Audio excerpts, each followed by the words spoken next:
evening. I call the meeting to order. It's 5:35. Welcome to the Calexico City Council, Calexico Redevelopment Successor Agency, Calexico Financing Authority regular meeting. Today's date is Wednesday, March the 1st, 2023. It is 5:35. Roll call, please. Mayor Moreno? Here. Mayor Pro Tem Ureña? Here. Councilmember Garcia? Here. Councilmember Romo is absent. Councilmember Manzanares is absent. We have a quorum, Mayor. Thank you. This is a closed session. It's called to order. Public participation will continue to be available in the following ways. Members of the public are encouraged to watch the meeting via live stream at http://communityspectrum.org live at 6:30 p.m. or via the Calexico City Hall Facebook page at www.facebook.com City of Calexico CA. Members of the public will be able to make public comments in the following ways. In-person comments. Submit public comments via email by 2 p.m. on Wednesday, March the 1st, 2023 at email address cityclerk@calexico.ca.gov or via fax at 760-768-2103. You may also make public comments via Zoom from a PC, Mac, iPad, phone, or Android device. If you do so, please refer to our link and the telephone number to dial. It's 1-669-900-6833. The webinar ID number is 884-1017-9209, and the passcode is 599436. Next item is public comments, not to exceed 3 minutes. This is the time for the public to address the City Council on closed session items only.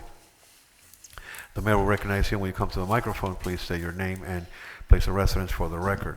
While members of the public are encouraged to participate, it is unlawful to disturb or delay council meetings with personal or slanderous remark. The City Council is prohibited by state law from taking action or discussing items not included on the printed agenda. Please direct your questions and comments to the City Council. Do we have any public comments? No, sir, we don't have any. Okay, and let the record reflect that Mr. Manzanares is here. It is 5:37. Thank you, Mr. Manzanares. Mayor, we do have one urgency item that we need to add to closed session. This item that came to the attention of the city after the posting of the agenda, and we need to seek urgency direction on.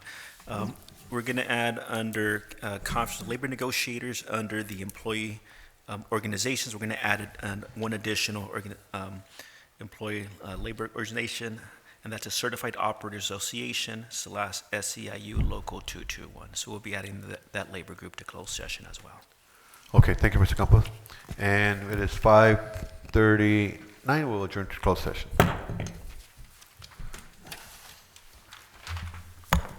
Good evening. Welcome to the Calexico City Council, Calexico Redevelopment Successor Agency, Calexico Financing Authority. This is an open session. The time is 6:47. A call to order. Can I please have a roll call?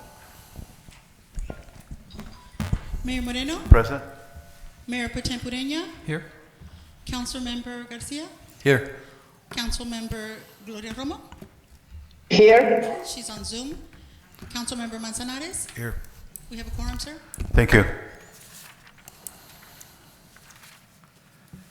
Please stand for the Pledge of Allegiance.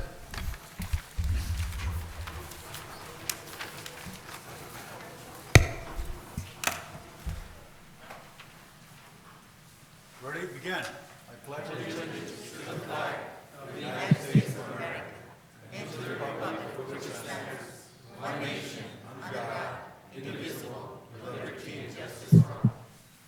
Please remain standing.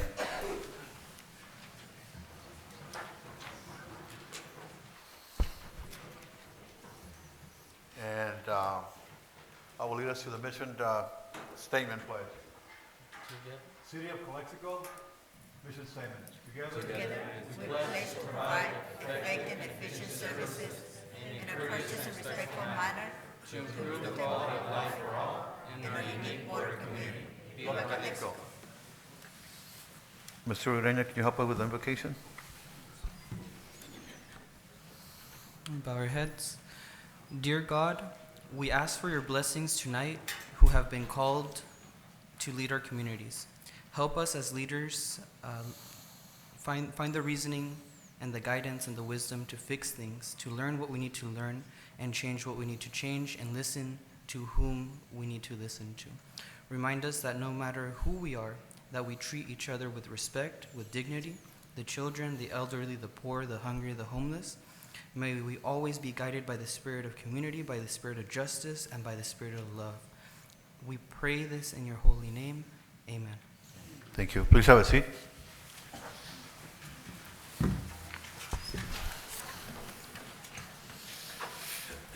Our next item is closed session announcement. Thank you, Mayor. City Council met in closed session on items 1 and 2 on the agenda, and the urgency item that was added received direction but took no reportable actions. Also do want to note for the record that Councilmember Romo did participate with us in closed session. She arrived about 5:38 p.m. Thank you. Thank you, Mr. Campos. Next item is approval of the agenda. Motion to approve. Second. Motion to approve by Mr. Ureña, second by Mr. Camilo.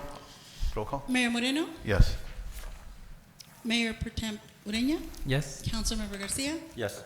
Councilmember Romo, Yes. Councilmember Manzanares. Yes. Motion carried. Thank you. Next item is announcement. These proceedings may be viewed on the City of Calexico website at www.calexicoca.gov the Friday following the City Council meeting.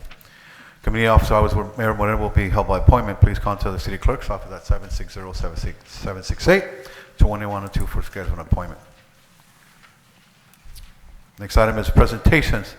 We have a proclamation in celebration of Cesar Chavez. I'll start that proclamation. Whereas on March 31st, 1927, Cesar Estrada Chavez was born and later became a founder and full-time labor activist for the National Farm Workers Association, whose mission was battling racial and economic discrimination against farm workers by using nonviolence means, and Whereas the NFWA became the United Farm Workers of America, the first successful farm workers union in the United States history, with bargaining agreements that eventually covered 80,000 workers in California, Arizona, and Florida. And Whereas in 1968, Cesar A. Chavez conducted a 25-day fast reaffirming that UFW's commitment to nonviolence that resulted with the national awareness of the plight of farm workers. And whereas on April 23, 1993, this great leader passed away, leaving a legacy of service and not violent resistance to social injustice that has made enduring impact on farm labor issues and is inspiring millions of Latinos to achieve educational and political success. And Whereas on August 8, 1994, Cesar E. Chavez posthumously became the second Mexican American to receive the Presidential Medal of Freedom, the highest civilian honor in the United States, and was honored by the state of California by the declaration of Cesar Chavez Day on the date of his birth. And now therefore be it resolved that the City of Council of the City of Calexico hereby proclaims March 31st, 2023 a Cesar Chavez Day in Calexico, and encourages all residents to recognize the contributions and positive impact that Cesar Chavez has made for our nation's workforce, conscience, and future. In witness whereof, I hereunto affix my signature and official seal of the City of Calexico on this first day of March 2023.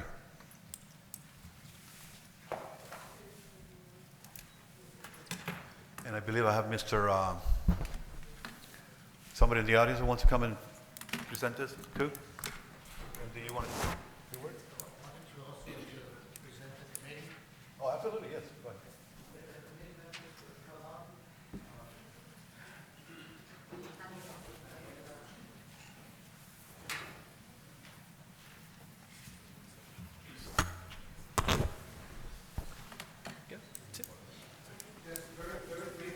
Thank you to the City Council for doing this proclamation. I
The whole theme this year is educational and awareness. We want to basically keep his legacy alive in terms of what he did, but also what's going on right now. And what's on, the fight is still on, in other words. The work is still on. El trabajo todavía sigue. Y por eso también quería darle un poquito de momento a Martín, a ver si él representa la unión de César, si quería hacer unas palabras. Primeramente, mi nombre es Martín Álvarez, trabajo para la Unión de Campesinos de César Chávez por 17 años. Quiero darle gracias a todos los del concilio primeramente por su trabajo que hacen aquí en la ciudad, ¿verdad? Y pues yo creo este reconocimiento que están dando aquí en la ciudad de Calexico, más que nada, a mi nombre, para todos los campesinos que nos llevan el alimento a las casas, ¿verdad? Con frío, con pandemias, con muchas cosas, con mucho sufrimiento que hay aquí en esta área, que he mirado que los trabajadores se quedan en las calles y sufren mucho, ¿verdad? A nombre de ellos y gracias a todos, quiero darles el reconocimiento a todos y a nombre de César Chávez y todos los que trabajamos. Muchísimas gracias.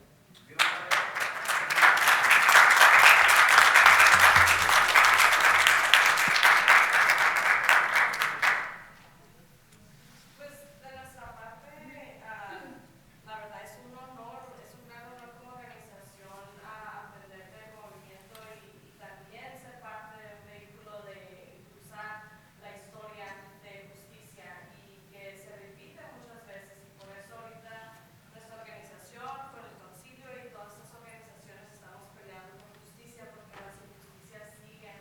Nosotros de nuestra parte los invitamos a todos, saben que estamos aquí muchas reuniones y si usted se quiere involucrar, también esta puede ser una invitación para que esté involucrado en la misión de traer justicia a nuestros vecinos y familias que tan importantes son. Y pues te agradezco mucho que estamos trabajando con tanta colaboración y pues que viva el movimiento y que viva César Chávez.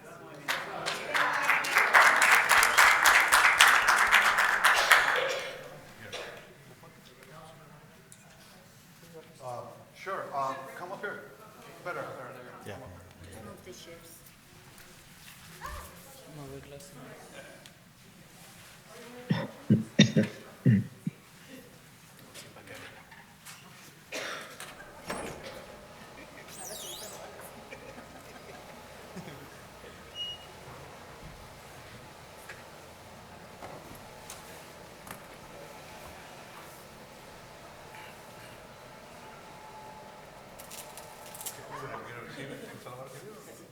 Bueno, en parte de la ciudad de Calexico y la ciudadanía de Calexico, obviamente, le presento aquí la proclamación. Muchas gracias a todos ustedes que hacen un trabajo, pues no es fácil, ¿verdad? Y gracias a todas las personas que apoyan y gracias por el reconocimiento que nos están dando la ciudad de Calexico. Muchísimas gracias.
Señor Martín Álvarez.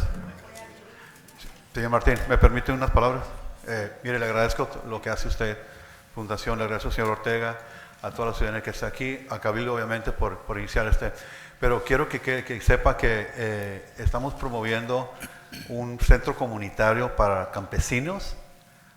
Próximamente estamos ahorita en negociaciones con bajar los fondos y que se construya ese centro comunitario aquí en Calexico, el primero, porque por décadas, no estamos hablando de años, décadas, se ha marginalizado esa población de campesinos, como ustedes dicen, nos dan de comer, y durante la pandemia también trabajaron. Entonces, a honor de ellos, por todas las luchas y esfuerzos que han tenido para nosotros, vamos a construir aquí en Calexico ese centro comunitario para que ellos vayan, si hace calor, tenga un lugar donde está aire acondicionado, si hace frío, un lugar donde hay un calentón, para que ellos también tengan acceso a todos los servicios, porque sabemos muchos de ellos se quedan, unos se van a la corrida, otros se quedan aquí, para que sea un centro comunitario para las familias, para que tengan un lugar donde ellos pueden traducir, emigración, salud, cualquier tipo de servicio social que tengan, ahí va a ser para ellos y va a ser un honor tenerlos a ustedes que vengan ese día.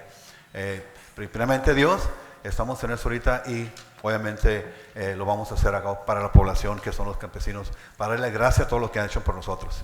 Sí, muchas gracias y también pues yo creo son varias cosas, ¿verdad? Porque hay mucha necesidad aquí de los trabajadores. He venido varios años para acá, año con año, y también para pues la pasada, ¿verdad? Baños y como usted dice, y pues también estamos trabajando con los asambleístas aquí de California, estamos trabajando con los del Congreso en Washington para a ver si podemos también agilizar las entradas para los trabajadores del FIL. Y tenemos un comité y estamos trabajando en eso, varias organizaciones, y muchas gracias por su apoyo. Gracias por sus palabras. ¿Alguien más quiere decir algo? No? Okay. Muchas gracias. Our next item is a presentation by Ms. Heidi Gutierrez regarding the Don't Get Soaked project.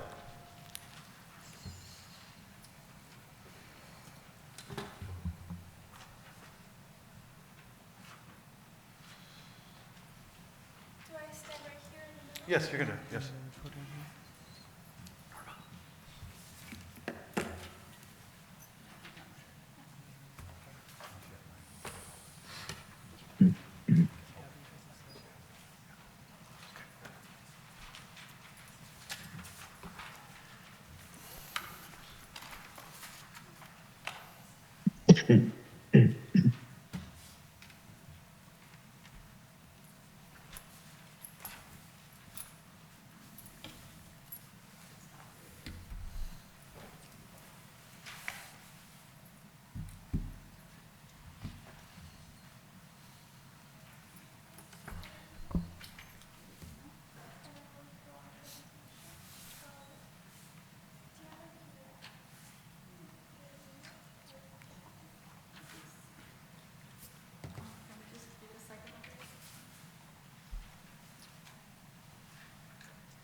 Good evening to everyone, and thank you, City Council members.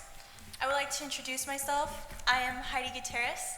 I am a Brawley resident, and this project of mine that I'm sharing with you, also a project of my teammates, something very important to us and something that we think the whole valley should know and be aware and be able to practice. So our project is the Don't Get Soaked project, and it's presented by the Bateman team by CSUF. Heidi, you can move the microphone towards you. Oh, okay. There you go. Okay, so may we do the next slide, please? So this is my other team members. So Erin Benitez, Catarina de Almeida, of course myself, Jasmine Holder, Trin Nguyen, and Juan Lugo. Okay, next slide, please. So here's some important stats that inspired us for the Don't Get Soaked project. So Pew Research Center survey results show that 2/3 of American adults get their news from social media. And we can say that all of us have experience where we get this news source and it's not factual, it's fake, it's rumor-based. And the World Health Organization has dubbed the spread of misinformation online as an infodemic that can undermine public health efforts, especially during a pandemic. Next slide, please. So here's some more stats. The most important one that we found was that 70% of Spanish language political misinformation has stayed online, compared to 29% of English language misinformation. So a lot of misinformation is out there. We also found that Hispanics view their online media and news in Spanish, which lacks the same fact-checking as English news. And our third statistic is combating misinformation in Hispanic populations is essential because they compromise many voters. A lot of us are, 44% of us are voting age and registered, and we hold a lot of power. And if we're not news literate, we can't utilize that power and be able to make important changes. So that's why I wanted to share this with you. Next slide, please.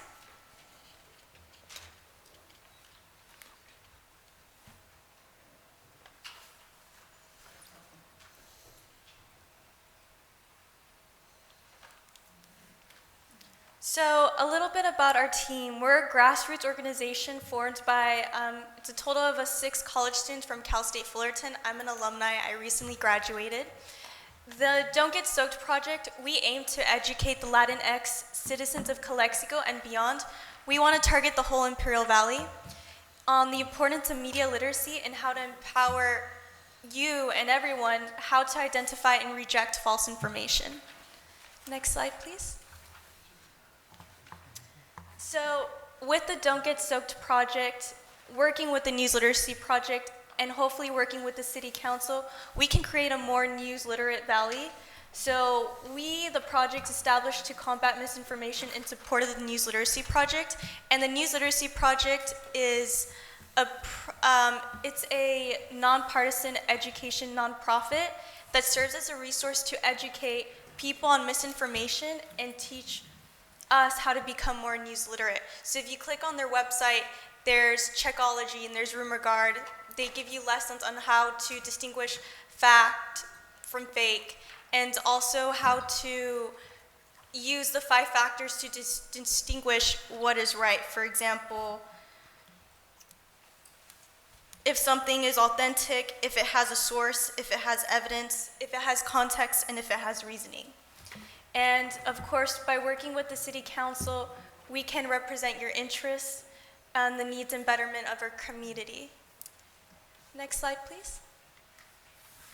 So NLP as a resource, you can use, if you go on their website, there's a place where it says for everyone, and it shows you different links. So you could use Rumor Guard, Checkology, Informable, and also their newsletter, Get Smart About News. Next slide, please.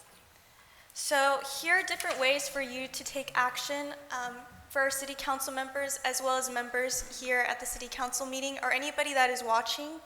You can become a Don't Get Soaked project ambassador. So you're able to follow our campaign on our social media, also check out our website and News Literacy Project as well. You could share and repost our social media content on your profiles, or even create your own. By creating your own, people know that you've joined the movement, you're passionate about it, and that you're promoting this and want other people to become news literate. And that's what we're aiming for. and as well as signing our pledge to fight against online misinformation and sharing it with friends and family or even colleagues to make a difference. I've signed the pledge, we promoted it with everyone that we know, even our family members. It's something important to be aware about. Next slide, please. And here are our links if you guys want to take a picture on how you can become connected. So there's our website link, also our Instagram and our Facebook and our Twitter. And if you're interested in using the News Literacy Project, we have their link right there. It's www.newslit.org. And next slide, please. And that's it. Thank you so much. I put our link, a bit.ly, for our pledge here. And if you would like to talk to me, I'll be staying after the City Council meeting, and it'd be great to get to know you. Thank you, City Council members. If you want to become ambassadors, please connect with me. Thank you. Haiti, hold on. Oh, so sorry. Thank you. Thank you very much. So thank you for your presentation, very insightful. You're a nonprofit or We're a grassroots organization. Oh, okay. So we're run by students, but the NLP is a non-profit, non-partisan, Gotcha. organization. All right, well, thank you. Thank you Yes. very much. Thank you.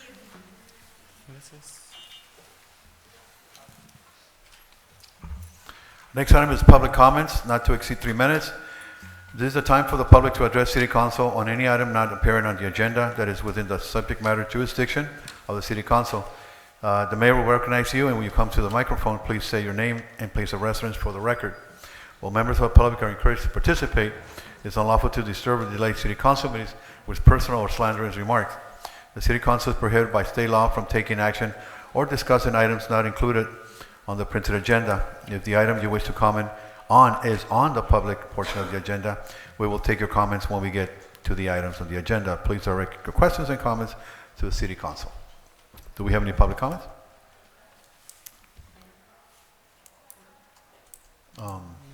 Please. I know Mr. Horton, number 6. You want to wait, Mr. Horton, for that? You wait for that? Thank you.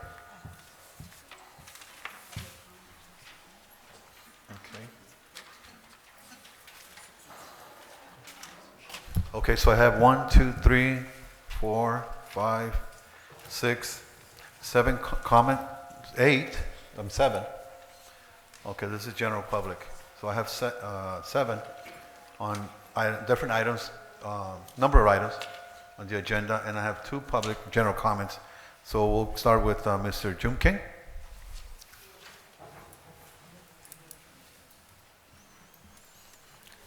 Good evening. Good evening. Ladies and gentlemen, and the City Council members and the city officials. And I'm glad to see lots of faces, because that means they are paying attention to what's going on in our city. And today I wasn't planned to speak on the general meeting, but I've been feeling this one a long time, that I have to take out of my mouth. And when we have a COVID-19, Governor lay off the Brown Act law.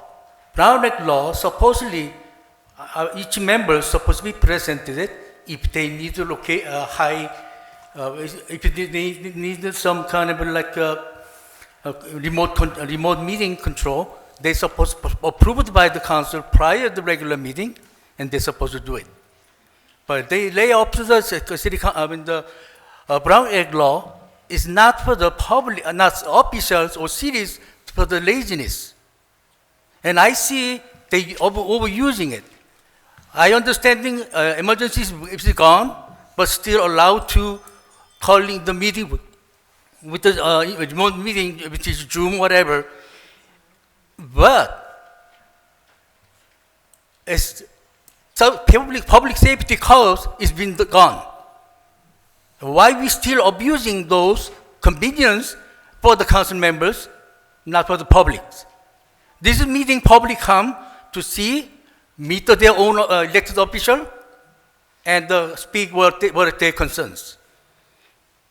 And I forgot our City of Calexico International entrance, which is gate for international transaction. But we still living in small town, we see face each other's, and we should ever open the public to see their own elected official. And don't get lazy to come to a meeting for the personally attending unless you guys need help to make the decision secretly, or the puppet needs a puppet master. Thank you.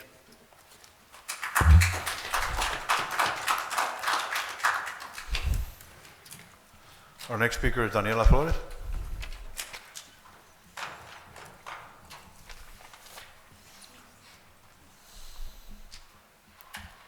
Good evening. My name is Daniela Flores, Executive Organizer of Imperial Valley Equity and Justice Coalition. Really just here to make a couple of comments. There's a lot of things to discuss, but generally want to take this moment to raise some awareness. You know, I'm not sure to what extent the community, and I am already aware of some of the extent that the council is you know, the steps that they're taking to remain informed and participatory in decisions of healthcare in our community. Hopefully many of us here in council and in the community are already aware of the situation happening with both hospitals that we have at the El Centro Regional Medical Center and the Pioneers. It's a pretty significant situation. As we know, here in the city of Calexico, we haven't had a hospital for many years. We see healthcare deteriorating in Imperial, or in Calexico specifically. Of course, it's happening countywide, but I just want to raise some awareness, really, you know, urge the council to make this a priority, which, you know, I know that it is a priority, and you've committed to health equity and the healthcare system, but just generally raising awareness about what's happening. I hope that maybe the council can facilitate a roundtable discussion to just elevate the information that we already have about what's happening in discussions regarding assembly bill that's coming up in order to establish a proposed healthcare district. I know the Heffernan district has also been in conversations about that. And so generally want to just ask, you know, the council if we can start having some of those health discussions about healthcare. And, you know, would hope that community members are already getting the information. If you want to learn more information about what's happening, you can go, if you have Instagram, you can go to the page Save Save IV Healthcare. Let me give it to you. So Save IV Healthcare, and the doctors and primary care physicians have taken some leadership to build a coalition and advocate for this issue. I know we all live the reality of having only one doctor for every 4,000 residents, and what we hope is that at the end of this process, that not only will the city of Calexico you know, support the establishment of a more robust healthcare system, but that we do end up with more services like a hospital, like you know, other things that help us access the services that we don't have to go all the way to San Diego to get services. So again, I do address you all, council members, to urge that this becomes a priority in community discussion, just so that you know, we can start to engage the residents about what kind of visions they have for a future healthcare, and hopefully maybe we can facilitate testimony at the state level to tell our story about what it's like to be in this binational community and border community of Calexico. That's it. Thank you so much for your time. Thank you.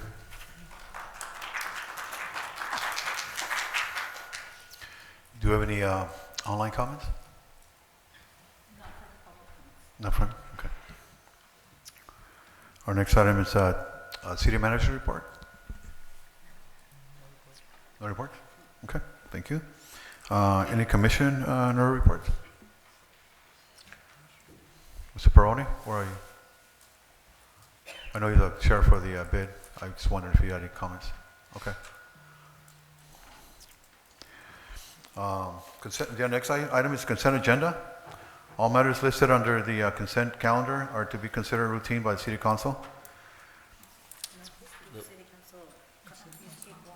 Council comments and report. Oh, I'm sorry, yes, that's incorrect. City Council comments and reports. We'll start over here. Not much new information to report other than we're still working on the budget process, and I think it remains a high priority to hire an engineer as soon as possible to build those parks. Mr. Garcia? Sure, thank you. I want to take my time to actually ask for a moment of silence for the recent passing of our former Chief of Police, Toribio Flores. I know his recent passing, so if you can please just keep a moment of silence.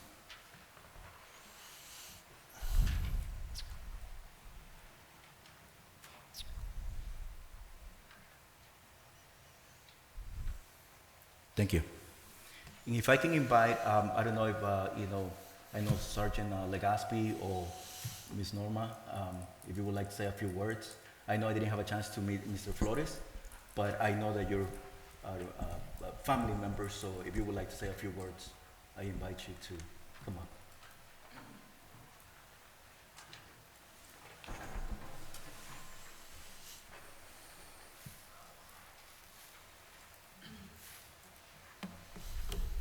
Norma Aguilar, 839 Heber Avenue.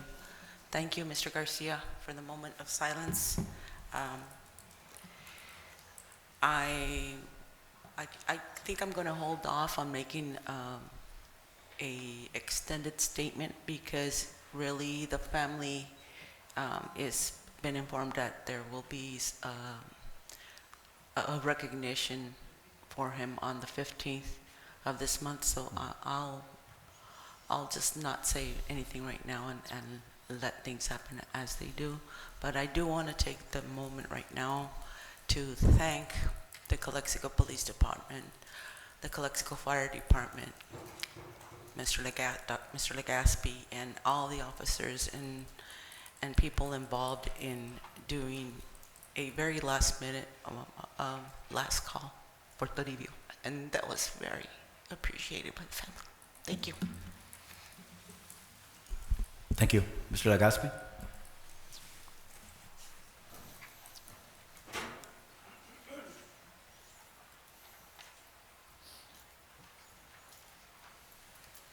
Thank you for having me up here, council member, city manager, attorney. Toribio Flores, very good man. This wasn't planned.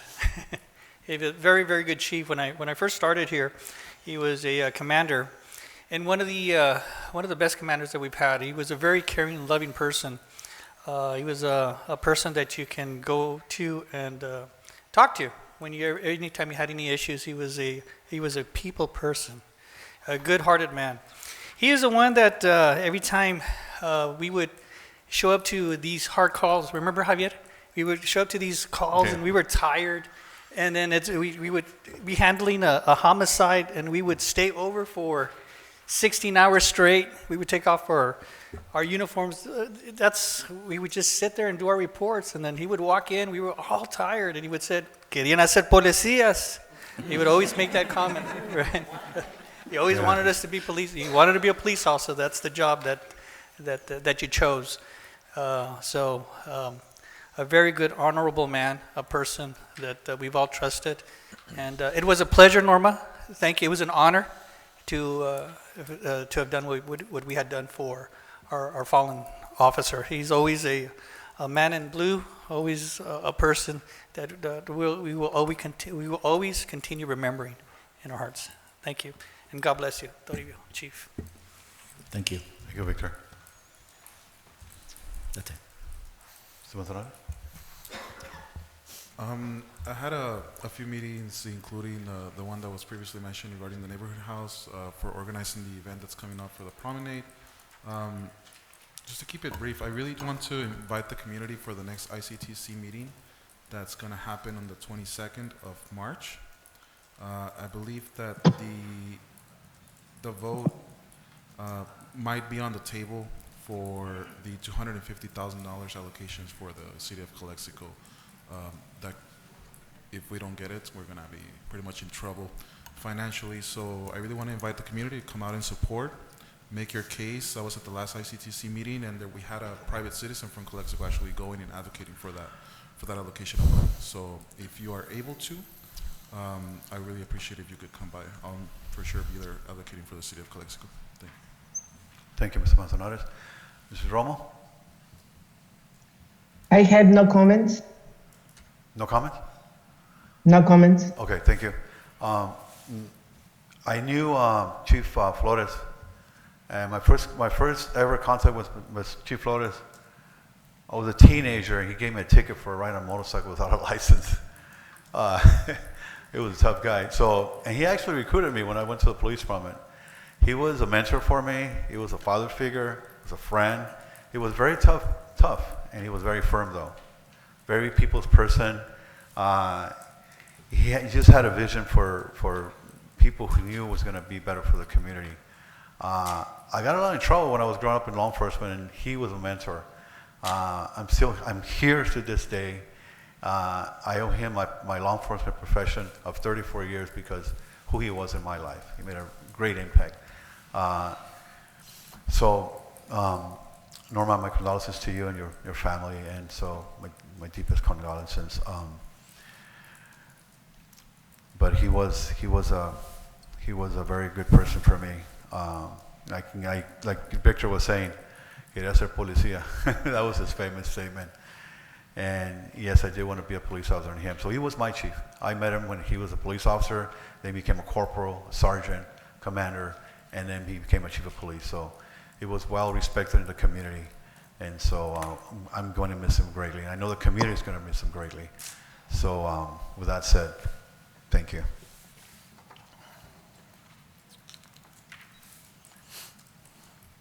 Okay, now, consent agenda. All matters listed on the consent calendar are to be considered routine by City Council and will be enacted by one motion in the form listed. Any item may be removed from the consent calendar and considered separately by City Council. And we do have, are we moving on to 5 automatically? You want to approve the agenda with item number 5? I have some comments. Yeah, you do have, yeah. So my question is, do we approve the consent agenda and go to the reading next? By approving consent agenda, you approve item number 5. Okay. So I need a motion for that? Correct. Yeah. I don't know if we have any public comments on Yeah, that. there are, and that's what I'm asking, sorry. Okay, so we do have,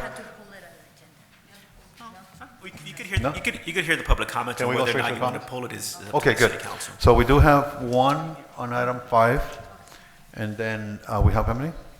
Those, okay. So let's go with number here, Victor Legaspi.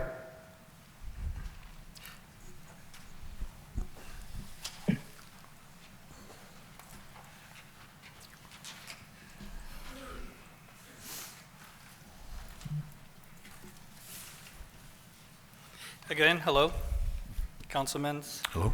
city manager, attorney, Gabby. Well, first of all, I want to give thanks and kudos. My wife told me not to use the word kudos, but I'm going to use it anyway, to Denise Garcia for what she had done 2 weeks ago. She went up here and wholeheartedly talked in behalf of the Calexico Police Department. And the Calexico Police Department respects you for that. Thank you, Denise, for backing us up. I know you're a first responder, and you'll always be I'm sorry, somebody said second responder because she was a fireman. Just kidding, first responder. So thank you, Denise. You know, one of the things that what I do every time I come to work is I tell my wife, I don't say goodbye. I say, I'll see you soon. Never say goodbye. That's a bad thing that a police officer does when they leave home from work, leave home to go to work. We never say goodbye. We say, we see you soon. And the reason why we say, we'll see you soon, is because of the tools that we have upon us. We have tools so that will protect not only us, but will protect the citizens of Calexico, and especially the kids in school. there was some concerns, not only by police officers, but teachers, instructors, professors, who had commented to me regarding to almost taking our rifles away, almost taking the tools that we need in order for us to be effective. And that's pretty scary, not only for the officers, the teachers, and also myself, because I want to come back home. I don't want to go to an active shooting incident at a school and not have a rifle on me. I want to come back home to my kids and my wife. Comments were made regarding to if you don't use them, why need them? Quoting a lot of stuff that people have made. Thank God that we are not using them, but we do need them. Mr. Ureña had mentioned active shooting, and I thank you for mentioning that, because it does happen. It recently happened at a city almost about the size of Heber. The city's name is Ubalde. I don't know if you guys recall that recent shooting. A population of 15,374 people. 81.8% Hispanics. Close to the border. A border town. Comments were made, it's never going to happen in Calexico. You never know what's going to happen in Calexico. We're a border town. And it's so scary that we're telling our people on Zoom or on TV, guess what, our rifles might be taken. I can just imagine what a lot of people out there were thinking. A lot of people have contacted us regarding to, that's impossible. That cannot happen.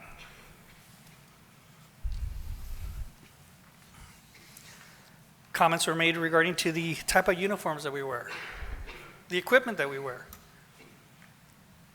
It's not the fact that having the equipment on. This is heavy equipment that I carry. And I don't think about it as it being a militarized equipment. The city manager's husband carries it also. It's an equipment to protect us, to save our lives. Why am I going to go into a building and protect the children? I have kids at school, and many of you have kids in school, and a lot of you guys are going to have kids in school without the proper equipment, the equipment that we have on. And it's a tool. It's a tool for protection. Somebody had mentioned the outreach. Javier. And the reason why I call you Javier, because we've known each other for 30-something, 40-something years. And I have trust that I can call you by your first name, Javier. And Camilo, and I've invited other council members for the outreaches that we do out there for Kids and Badges. I don't know how many times I've invited people, council members, to show up to Kids and Badges. We do a lot of outreach out there. Ms. Golia has attended several of our outreaches. We're doing one for Coffee with a Cop pretty soon at McDonald's. We've done plenty of outreach. Raspado with a Cop, Kids and Badges. We had Thanksgiving events where we've gone out to immigrants, we've gone out to people that need our assistance and given out turkeys. The police has done that in uniform. We've gone out there to help out. Some of you guys have attended with us, or have been there with us. So we do go out there, not only to enforce the laws, but we go out there to protect all of us, protect you guys. You know, I want to go back home. We all want to go back home. Our officers here want to go back home. Allow us to go back home. Allow us to have our tools. Don't take them away from us. It's a good department. It's a caring department. It's a loving department. And God bless you all. Thank you.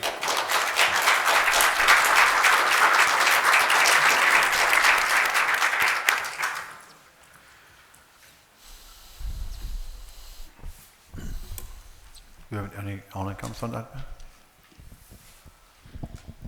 I have 3 comments. However, I will be giving you their not the full comment. Okay. But I can tell you that Ms. Loli Torres sent, I will be posting these on the Facebook, on the city website. Right. Under the meeting. And Ms. Loli Torres has sent a message, and she is in favor of keeping the equipment.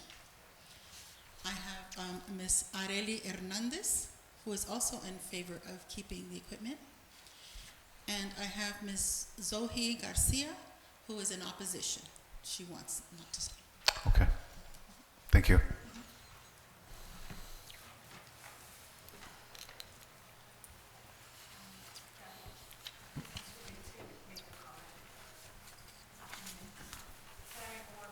On what item? This one? Okay.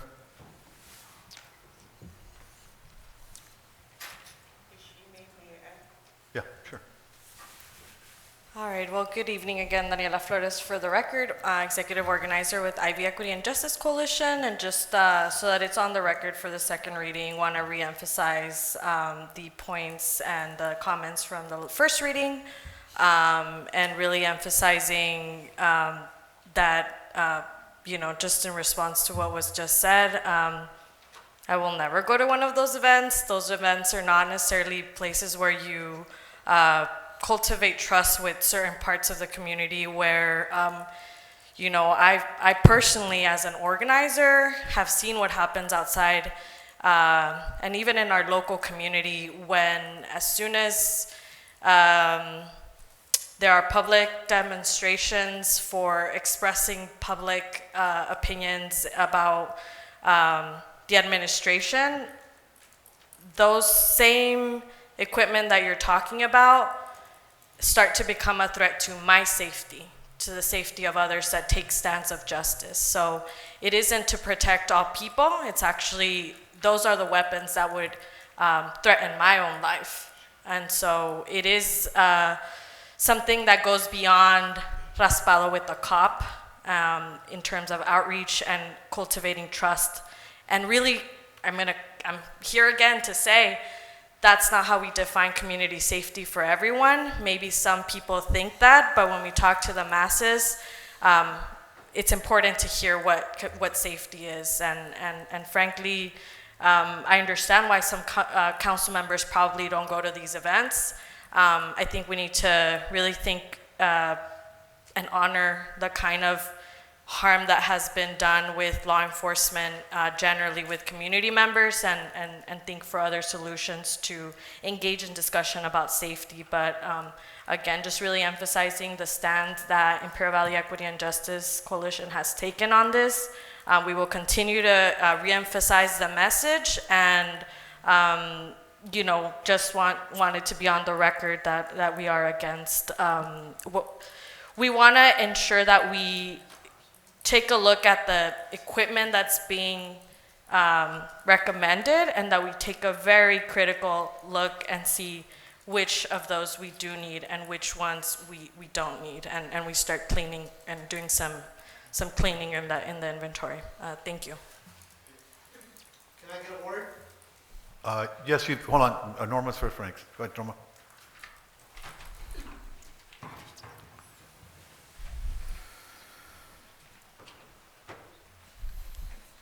Norma Aguilar, 839 Heber Avenue. I had several phone calls asking me to look at the last couple of council meetings, and I heard the recordings, and it was disturbing to me to have our police department described as militarized. With all due respect to the previous speaker, whether they feel or not that that the type of activities that Mr. Legaspi mentioned are applicable, or they don't feel it's representative of a good, positive relationship with the first responders. But I would tell you what does is communication, and as an organizer, me as a former organizer, that's exactly what you have to do. You have to communicate, connect the community with the police department. Yes. The reason I have And my family has a good relationship with police and firefighters is not because, I inherently and instinctively just trust police officers. It's because there's been a relationship and a collaboration, if you will, with these. These are people that we grew up with. I grew up with you. I've known you most of my life. It blows my mind to hear those comments and say, well, that's not going to happen in Calexico. It happened in a lot of elementary schools. And it hasn't happened in Calexico yet. Yet. Because I want to see how many of us are crying when we see our children being carried out bloody bodies from the schools. Because we saw that time and time again the past decade, if not more. And it's gotten more and more. I'm not saying a carte blanche, but you know what? The law enforcement people know exactly what the kind of equipment that they need. In fact, I was just at my sister's house, and one of her grandson-in-laws, he's in the service, and I mentioned that I was going to come and talk about a little bit about that, and he said, they're calling it military-style weapon. That's not even the grade that you guys have is probably better than we have in the military, okay? And I just really, I ask you not to put this on a bind. Don't tie our law enforcement hands, because we will live to regret that. Thank you.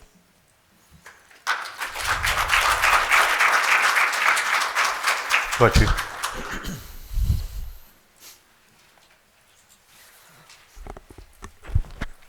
Good evening, everyone. Good evening. There were some comments made that actually touched my heart. One of them were regarding these events that we have, that we invite everybody to show up. The reason why we do those events is because of the distrust from the community, and we're trying to build that trust back up. Without having that conversation, as Ms. Aguilar said, there's not going to be any trust. And I've met with city council members, and I've asked them to provide me information so we could meet on one-on-one, sit on a table, and figure out what is the reason why there's so much distrust here in Calexico. I'm not talking about any other city or any other state agency or anything like that. I'm talking about Calexico, because we could fix what distrust is here by having that communication. Those events like Coffee with the Cop, Raspal with the Cop, that's for the community to get to know us, to get to know us personally, that we have kids, we invest in this community, that we spend a third of our lives here serving you. Nobody else but you. Make sure that you guys are safe. Make sure that you guys could sleep at night comfortably. Make sure that you guys get to work safely. In addition to that, you expect the police to solve any problem that comes out there. Any problem. Whether it be the neighbor overwatering his lawn to an active shooter at a school. We got to have all that equipment for us to be able to solve all the problems that this community could face at any moment notice. So if this military weapons or this equipment is an issue, we have training. We have a chemical agents instructor. We have all the instructors and guidelines that reduce and restrict the use of it. And we are trained to use this equipment.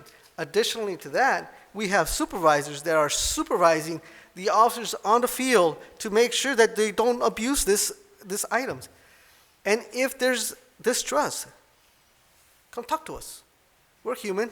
We wake up in the morning, we go to sleep at night, we put our pants the same way as everybody else here. We're not no robots that they take out of a locker room and put us in a patrol car and go out and enforce the law.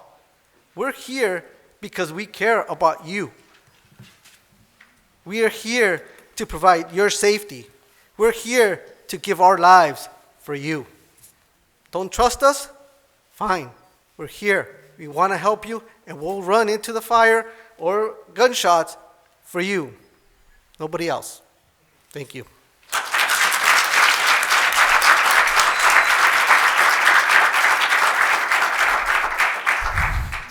Next speaker. Okay. Put on her. Put on her right now. Put them on. Yeah. No, go ahead. Espérame. Buenas noches, Concilio. Buenas noches a todos. A mi nombre es Raúl Ureña. Y pues quiero hablar en favor de los policías. Muchas gracias por su servicio. Muchas gracias a los bomberos también. Pues quiero decirles una cosa. Yo trabajo en lo médico y la primera cosa que nos dicen a nosotros en una emergencia, que alguien está herido o algo así, hay que ver por tu seguridad primero. Nosotros no actuamos, no llegamos a curar a alguien, no llegamos a ayudar a nadie que está herido o algo así, si no sabemos que nosotros estamos seguros. Y eso es en general con los bomberos, es en general con los policías. Si ellos se sienten seguros con sus armas, si ellos se sienten seguros con las cosas que tienen, hay que oírlos. Hay que escucharlos, hay que trabajar con ellos, hay que trabajar en conjunto. Esa división entre la policía, entre el concilio, no es nada bueno. Hay que oír a la ciudadanía también, por favor. Si ellos se sienten seguros, no les quiten nada, hay que mejor hablar con ellos porque hay que darnos cuenta también, contrabando de armas, ¿qué son las armas que están allá afuera? No son las mismas armas que ellos tienen. Pueden tener armas militares las otras personas. Nosotros tenemos que estar, ellos tienen que estar listos para esas cosas también. Igual que nosotros en lo médico estamos listos para cosas con equipo y todo eso que nunca usamos, pero lo tenemos ahí listo. Gracias.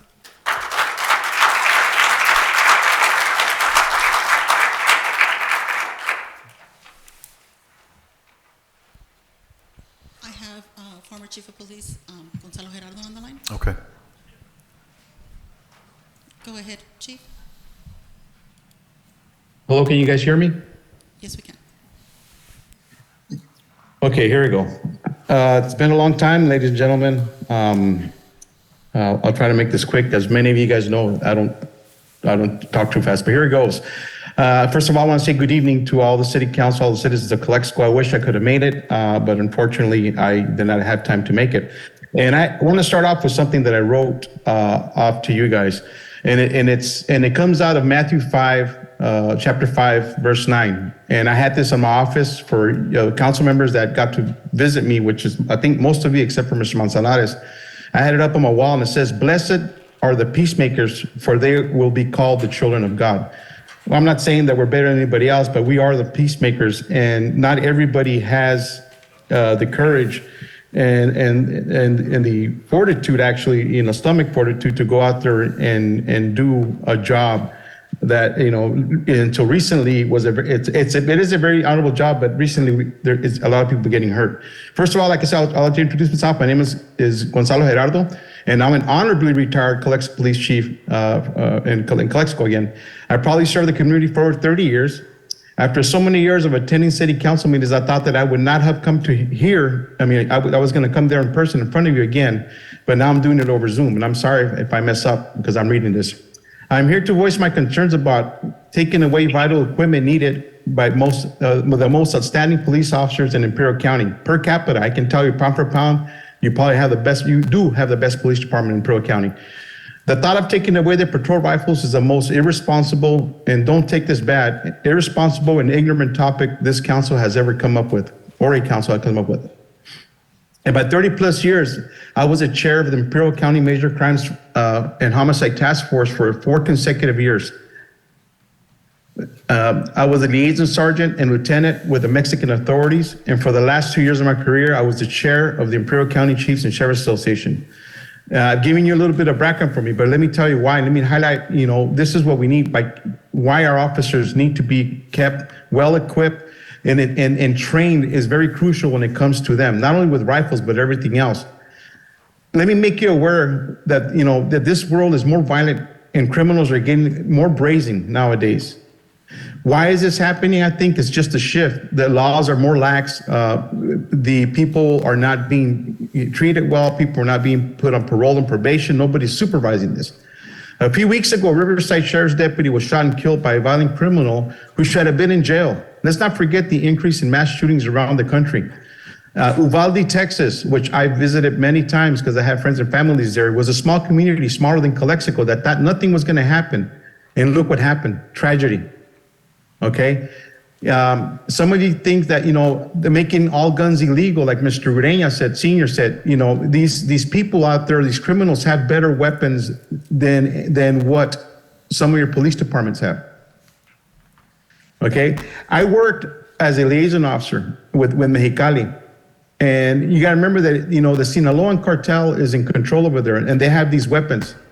A while back, before you guys were counsel, some of you guys probably weren't even born at the time, but a Mexican drug cartel was being followed northbound through the southbound lanes of Calexico. They had a shootout at night in our city, and they went back into Mexico. There was one time when one of our officers, before we had our rifles, an officer was trying to make a traffic stop at a pickup truck. I'm almost done, guys. And a subject in the truck pulled out an AK-47 at one of our officers. That's the reason why we got rifles back in the early 2000s. As a detective sergeant for 5 years, that I was a detective sergeant, I worked with the Mexican authorities, DEA, U.S. Marshals, and ICE, in identifying many areas in Calexico of known Sinaloan cartel lieutenants and associates. Yes, these people live among us all over Imperial County, not just Calexico now. A few years back, if you guys remember, a man was executed cartel style in his front yard of Calexico. Our schools are large, and our larger retail areas are prime spots for these mass shootings. How will our officers stop the threat and save lives if they don't have the tools? As a council, you always want to be innovative and the first to come out with positive change. I applaud innovation and positive change, but unfortunately, you trying to control what comes in as a citizen and not having any law enforcement background or having somebody with an unbiased approach is not one of them. Okay, I'm gonna do one more scripture reading. Romans 13:4. For the one in authority is God's servant for good, for your good. But if you do wrong, be afraid, for rulers do not bear the sword for no reason. They are God's servants, agents of wrath to bring punishment on the wrongdoer. Well, we don't bring punishment, but we take them in front of a court if they do wrong. Let me leave you with a last question, and this is something that Mr. Ureña Sr. talks about. If you were in a hospital board, would you remove your trauma surgeon's tools and equipment because they look scary? I want to thank you very much for this brief moment, and I applaud for you guys doing a good job, but trying to take away or trying to go and do away with any type of equipment that our officers need in Calexico, to me, is wrong. And thank you very much.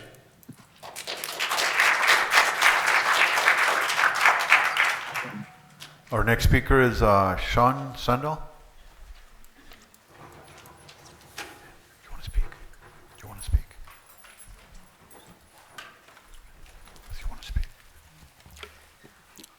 Hello, Council.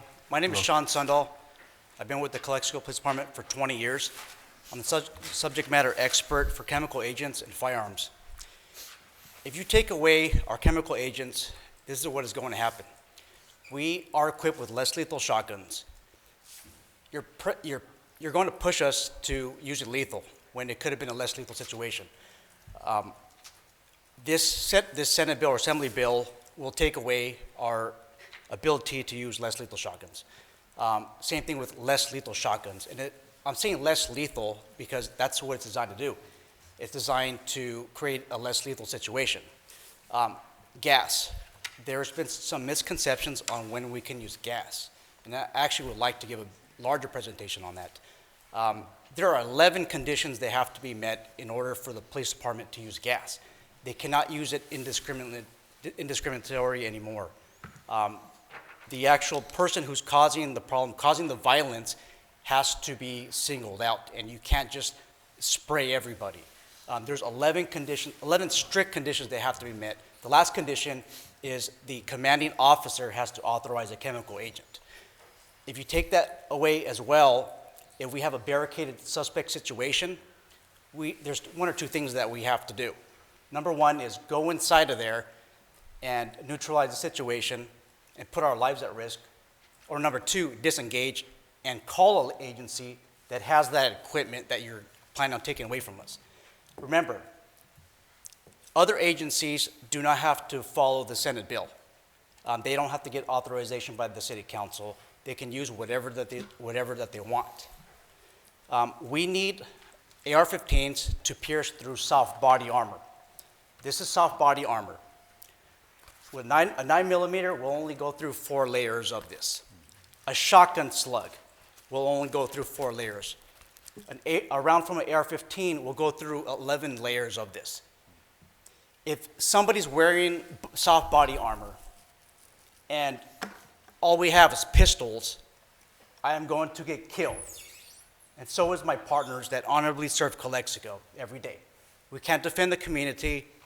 We are vulnerable. We're letting everybody know right now that you're taking away all of our military-grade weapons, which aren't really military-grade, and we are going to be vulnerable. We are going to die. I just don't know what else to say. You can't take this away. We can't protect our people. We are not a bunch of cowboys. We are professionals. We get training. Right now, there's only 3 instructors that can deploy chemical agents, and there's only 1 instructor that can deploy a kinesthetic round. Again, those 11 conditions have to be met. That's it. We plan on training more, but we're not a bunch of cowboys. We have proper training and protocol. If we deploy chemical agents, we have to carry around this card that tells us in what situations we could deploy chemical agents. Please don't take away our weapons to protect our community. Thank you.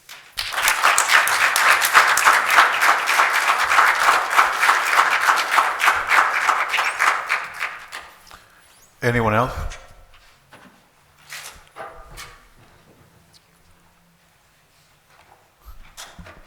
You're coming up? Yes. Okay.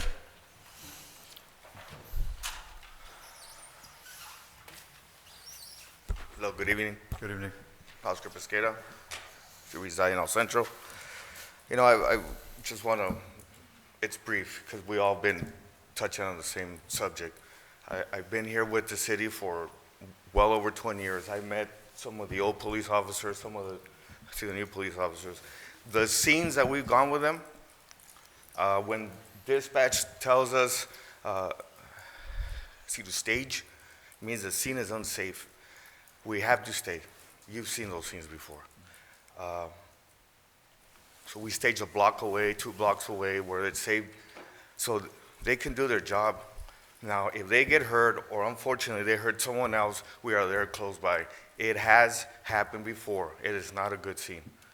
If you take away these tools, because I see them as tools, it's like taking away our fire hose. How do we save and protect people if we don't have any fire hose? If you take away our medicine, how do we do it? It's the same thing with them. I have seen things that large groups, they do need to say what they feel and believe in, but I also seen the bad side. It's riots, fires because of that. They violate other people. They break windows from all these people who are trying to make a living. We need protection. Do we really think that a 30-foot tall fence/wall can hold back? We go over that fence, what do we see? Pickups with police officers or military in the back with high-powered rifles. You don't see them here this way, but it's only a fence away. How many stories have we seen or heard, and seen, because I've seen tunnels coming through here. It can happen. Let's not get caught with our hands in our pocket. Please, help us stay safe. Help them stay safe and help us. Thank you. Good night.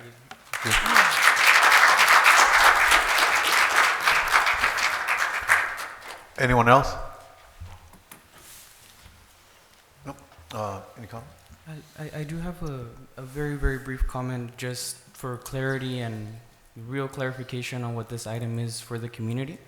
What is presented on the agenda today is an approval of the current list of military-style weapons for the city of Calexico for a period of 120 days.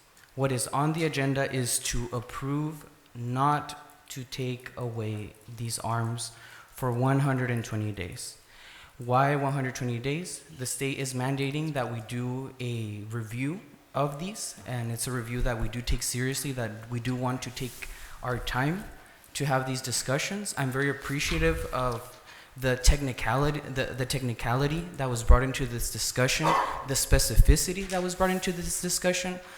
That is the conversation that we want to have in this period of 120 days that we do designate. I don't want the police department to feel defensive as if something is being taken away.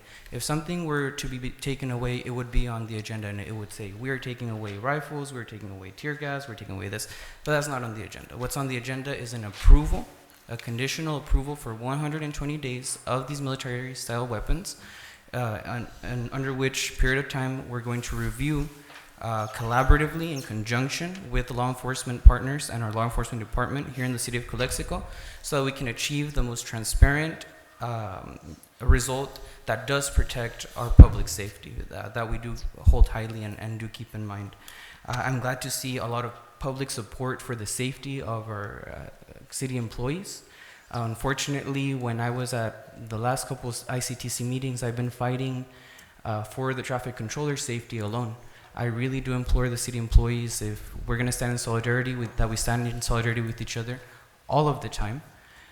We've had 4 traffic controllers that have been run over, and I don't think any city employee other than Serrano has come to support us. Please do consider going to March 22nd. I would like to see the same energy in the defense of risk management in the police department applied for traffic controllers in the same way that is being applied for militarized equipment.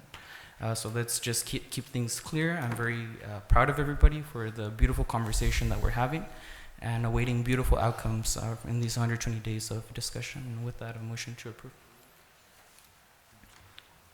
Comment? No, but there was a motion on there. Everybody second that? There's a motion to approve the consent agenda. Second by Mr. Martinez. Before we go into voting, Mr. Kim, do you want to comment on the same item?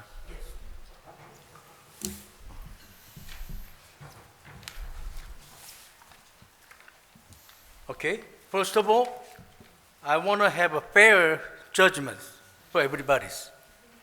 120 days, how many people can be saved from the hurting? Or 120 days, how many people are going to get killed by the aggressor? Do we have a guarantee, council members? And it happens in 120 days, you're going to be reliable on those. Because you're accepting it, eliminating the defense power. You are personally going to be responsible from that day during period. You have to remember, you're making decision to jeopardizing public safety because they eliminating defense. And I believe we have some Trump mind people.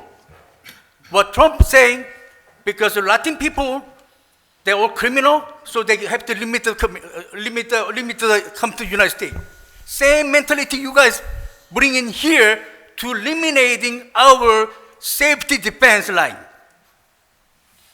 How? What kind of brain you guys have? Look, we have corrupt council member. So we have to order all the council member, find all the council member. The council member is in the prisons. Okay? So that council member is corrupted, that means all council members are corrupted. Same mentalities, same decision. What you guys are making. Don't let us jeopardizing our safety. No wonder why you guys doesn't have any much police officers here, and you guys want to spend money someplace else, but not the safety. You guys are reliable for anything happens when you guys are eliminating the necessary defense powers. Don't forget. You cannot jeopardizing police officer because some other cities or some place or even our own Calexico, some one of the individual made some mistake. You cannot jeopardizing our defense line because that. Thank you.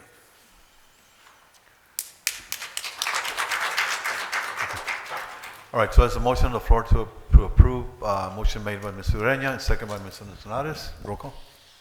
Mayor Moreno? Yes. Mayor Potem Ureña? Yes. Councilmember Garcia? No, and I stick to my vote as on the first reading, that I don't want any conditions on this. I don't want this 120 days. I wanted to approve as it was originally read with no conditions, so my vote is no. Councilmember Romo? Ma'am, you're on mute. Yes. Thank you. Councilmember Manzanares? Yes. Motion passed. Thank you.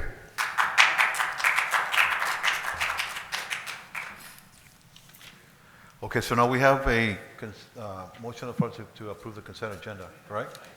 We've already approved it. Oh, we did. Okay. We're in 6. Okay, no items pulled. Okay, next item, discussion and protection, action items.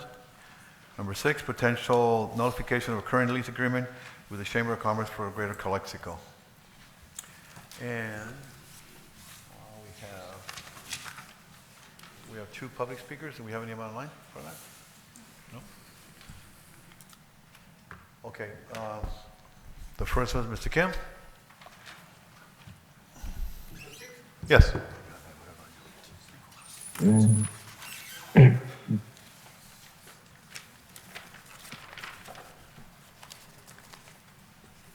Okay, number 6 is supposedly we're talking about the Chamber of Commerce building.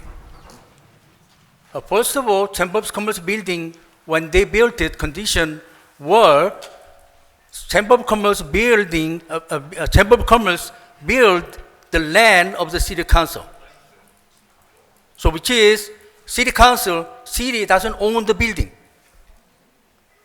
And how you guys gonna be changing to somebody using it?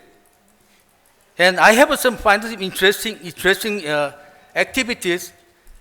Somebody told me the city of Calexico rather take the Chamber of Commerce building last year because they found the mold.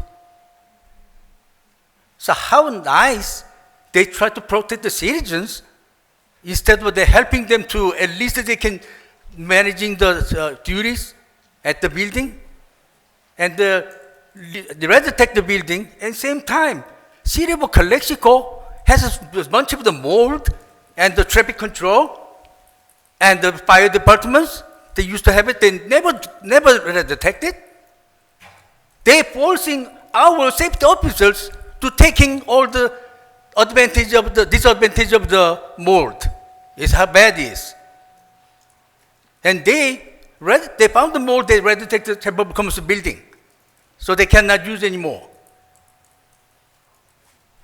And now they want to give to someone else, and somebody. Something fishes why they had to mold, rather take the Chamber of Commerce building because of mold. The city of Calexico should help the Chamber of Commerce to help the merchants to revitalizing our commercial areas in Calexico. Every year, we are strengthening our city of Calexico's commercial. I was lucky I can managing with the other products, I can make the money to live, but a lot of the small merchants, they are jeopardizing their business. And I don't know how they do that. They should be able to help at least the city of Calexico's Chamber of Commerce to running the building and to help the people. Please don't overreacting. This is not The building itself is not city's building. You cannot let someone use it on the city, their buildings. Again, please, to find a different way to help the small merchants in here, Calexico. Thank you. Thank you, Mr. Kim. Our next speaker is Mr. Benny Horton.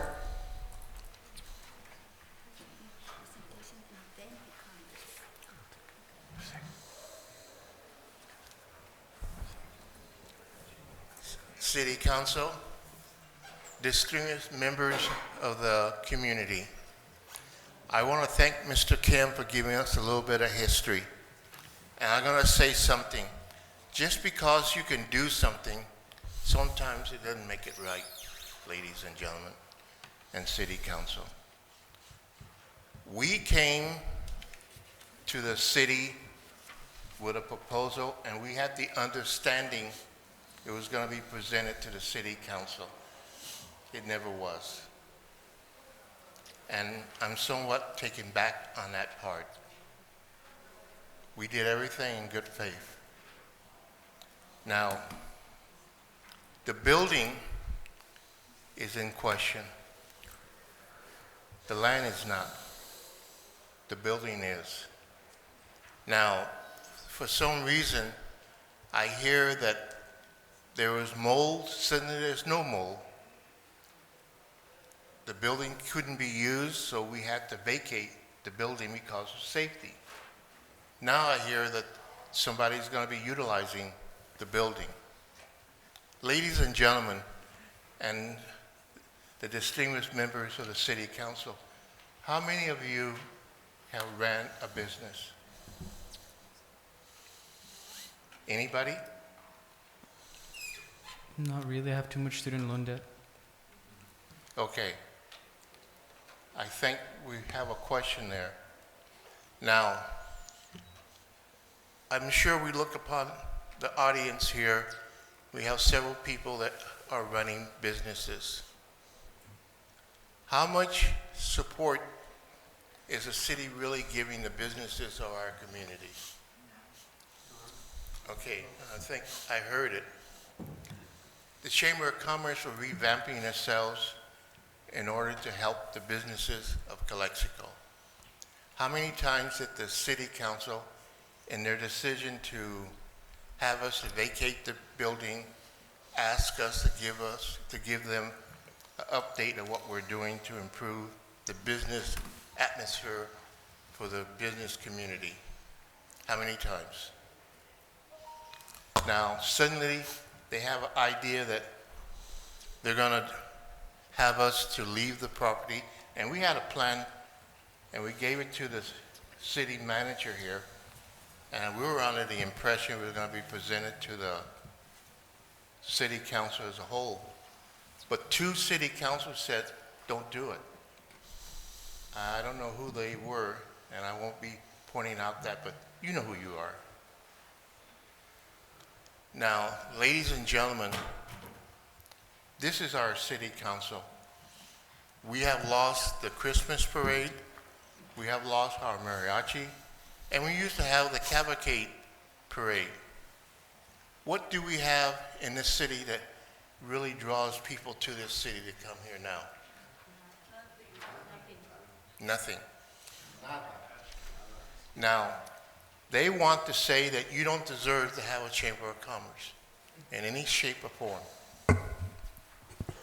And I'm saying to you, ladies and gentlemen, if you have a business and I'm part of the Chamber of Commerce, I'm willing to work with you to help you to improve your business. And we're trying to put things together to help you. But they say no. But I think my time is almost ending. I want you to see what they're going to do. Remember this. Who does what and who votes for what. And this is just the ending of everything that is Calexico. At one time, the City Council wanted to sell the theater. So we wouldn't even have a theater here. But the people said no. And we still have a theater. What else do we have in the community? Ladies and gentlemen, I leave it up to the city council in their wisdom, I hope, to work with the Chamber of Commerce. We have an offer to improve the Chamber of Commerce, to improve that property, and it's up to them if they want to hear it or not. And I'm sure the city manager knows what I'm talking about. And I have faith in her to present it, if you want to hear it. Thank you. Thank you, Mr. Horton. Now we'll hold on, Louis. Let's present the proposal first because we have an answer for that. Go ahead, Ms. Yes, I think we're ahead of ourselves here. Good evening. As you may recall, back in October of last year, we presented to the city council members a $50,000 budget to repair the facility after having a meeting with the Chamber of Commerce. It was mentioned in that meeting by the Chamber of Commerce that when they opened the building was flooded. And I asked them to be careful, which is, I think that's the misunderstanding. I asked them to be careful to get into the building because a building that is flooded tends to have mold. And so I asked them to find someone to fix the facility or to address the issue to see if there was mold in the building. And the reason I asked them to check on that is because their contract that they signed back in March the 2nd, 2022, they signed an agreement in which they abide the rules of providing the maintenance to the building. So when it's like me renting a house to you, and you telling me you're gonna fix the house and you're gonna maintain the house.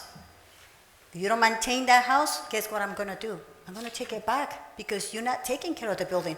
Do you want the house that you live in for a while not being taken care of by a person, a tenant that is living in the house? You don't want to do that. So that's exactly what happened in this case. The council gave me priorities, me as a city manager, and I'm just here to follow directions. That I should take care of the building before, all the city buildings, before I take care of another building in which the tenant agreed to make the repairs to the building. So my job is to follow the instructions, and that's exactly what I did. Now, there was 4 weeks ago, more or less, or 5 weeks ago, we received notification that a water valve was broken, and so we had to send staff to shut it off. Then last week, or somewhere in the last week or 2 weeks ago, we received notification, photos from the public, from residents like you, coming to the city, sending us a photo that there were 2 encampments outside of the building. And so we sent code enforcement to check the building. And they found 2 individuals standing over there, but also a broken window, the broken door. And so police department was called, and they decided that it was not safe to keep that building open, and so they red-tagged the building. So I sent the update to the city council members, and then I received a request to maybe cancel the contract, because the contract, like I said before, go ahead and read the contract. The contract is attached to the report. Read the report. The report says, and they agree to maintain the building. They're not maintaining the building, we can't do anything about it. So we need to red-tag the building and we need to close it because otherwise they're gonna create a fire eventually. And so that's why we're here. The city council, the Chamber of Commerce was notified on the 18th, which is 3 days after we red-tagged the building, or a day after. I have the email, so if you heard that we didn't notify them, that's not true because we did notify and I have it in writing. You can do public records information, and I will provide you with that information. Number 2, I have a meeting with one member of the Chamber of Commerce on February the 22nd, and I mentioned to that individual One of the issues that they have is they sign a contract in which they were going to provide the maintenance, and they failed to do that. And that's why the building needs to go back. We will have to take other measures to prevent any fire in the future, but I'm not the one who makes the decisions. I'm here to exercise whatever the city council members agree to do, in this case, the majority of the city council members. So in that meeting, I discussed with Mr. Gil Acuna, and I mentioned it to him that this item was coming to the city council members for consideration. So I have the confirmation of the email and everything. If you want a copy, we can provide you with a copy. I never mentioned that it was small in the building because I had never been inside of the building. I mentioned to them once again that they need to call someone to ensure that there's no mold in the building because that's toxic. And so that was our recommendation, not an instruction. So with that said, I have the information here for your review. Let me know how you want to proceed. And by the way, I haven't seen any activities on the Chamber of Commerce. So I would like to know what kind of activities they have, because other Chamber of Commerce, I can see them actively, and I haven't seen any activity from the Chamber of Commerce. So that's my biggest concern too. What are we doing with this building? Do we get someone else? Do we support them? But they haven't come. They got upset because the city council didn't approve the $50,000 to repair the building, but it was part of their obligation by getting this building for $1 rent. Those are my comments. Thank you. I would like to make a motion to approve the nullification. I'll second it. Second, Mr. Nares. Okay, before we vote on that, I think somebody else, Mr. Louis Wong. Wong, you want to speak something?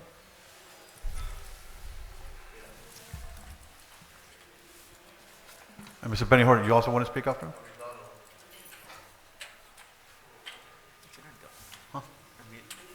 Generally, we have public comments. It's one My opportunity. name is Louis Wong. My address 807 Ward Court. I'm one of the board members trying to jumpstart the Chamber of Commerce. So in the last couple of years, we have been putting up money here and there, a couple $100. When the water leaks, I was there. So I'm the one that called the Calderon to fix the water leak, flooded because the toilet, something's broken and the drain was plugged. So Calderon was there, he fixed the drain, he run the snake clear the drain. But our problem is, at this point I see that we need the $50,000 to remodel the place, and then the service will happen. But without the remodeling, then we cannot work inside.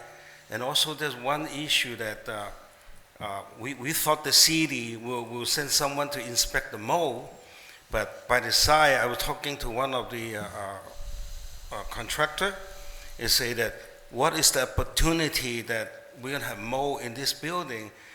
He mentioned to me minimum, because we don't have thick carpet. And question to you may ask why I care about this project. In 1995, I become a director for the Chamber of Commerce until 2020, and then I see the chamber have really helping the merchant resolve issues, and not only that, it helped a lot of community event. It's a good thing that for the community that to have a Chamber of Commerce is all for you guys. So when you guys have good business, you're gonna have money coming in. I own business in 1984. All my life I own business. I pay the bill. Not only that, I can have extra money to help out. And ladies and gentlemen, I want you to know we did all this for you, for your future, that the business that you're gonna have for Calexico. I'm not lying to you.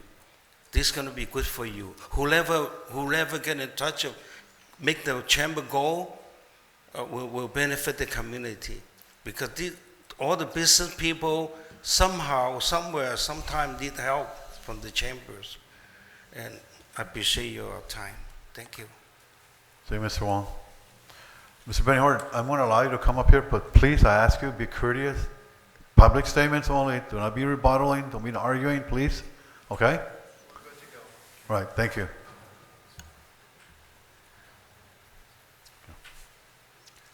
I'm going to make it real quick.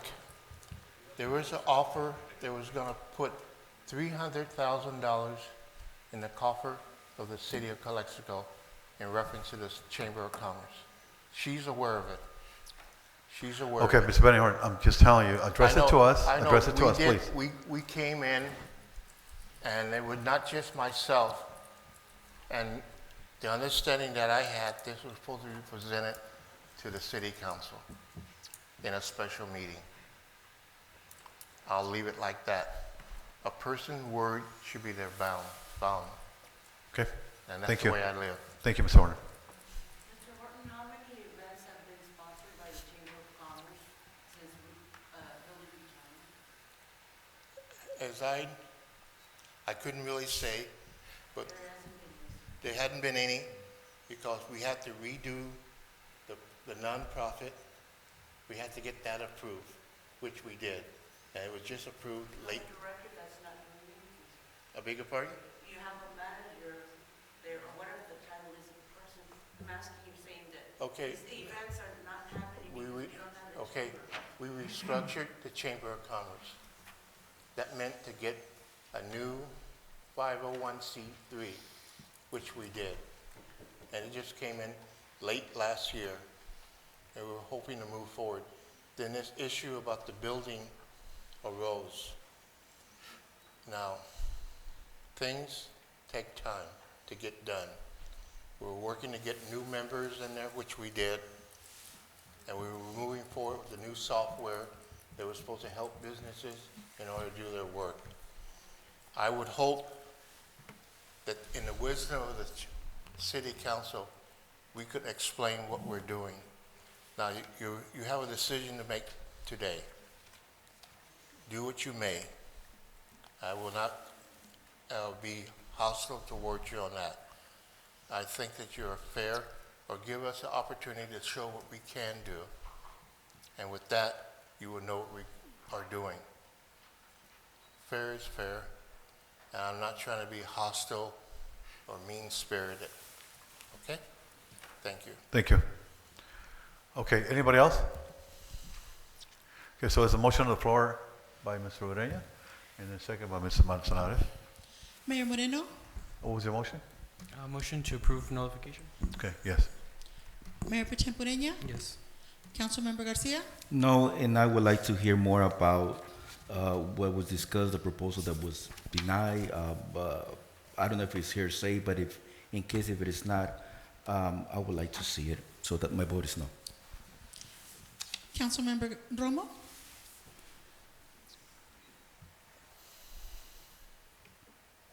Yes. thank you, ma'am. Councilmember Manzanares, Yes. Okay, so motion passes. Thank you. Next item is item number 7, approval for the following activities. Approved location of 4 EV charging stations in the attached map.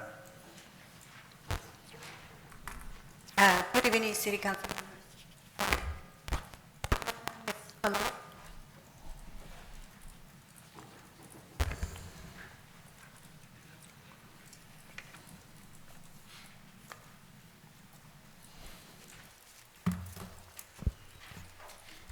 Good evening, Mayor, Council, and those present. The City of Calexico was approached by Comité Cívico del Valle to install electric vehicle charging stations in the City of Calexico. We provided them a list of possible locations within the city, and I think between the Comité Cívico and city staff, we agreed that the best location would be here on 5th Street, right, 5th Street and Mary, right in front of our Calexico Fire Station. That location would be best because we have all these public facilities, as well as the Imperial Valley San Diego State Imperial Valley campus, as well as it's close to downtown. So we come before you to get authorized the designation of those 4 parking spaces to do the installation, as well as request ARPA funding, because of course we need to update our electrical service in that area.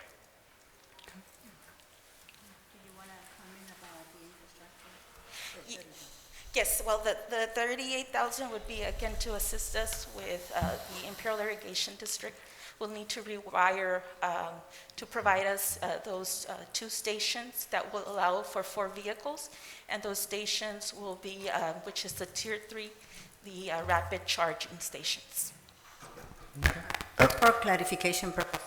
Right, I have a question real quick. Do we, after we're done with this, do we go to the next item? Because there's people who want to speak on this item with the 2 sections. Yes, once So- we complete the presentation. Okay. So just to ensure that everybody understands this item, because I have heard many comments, is the $38,000 are improvements to the infrastructure of the city, meaning to bring, is that better? Yes. Okay, to bring more capacity for energy to the facility, to the building.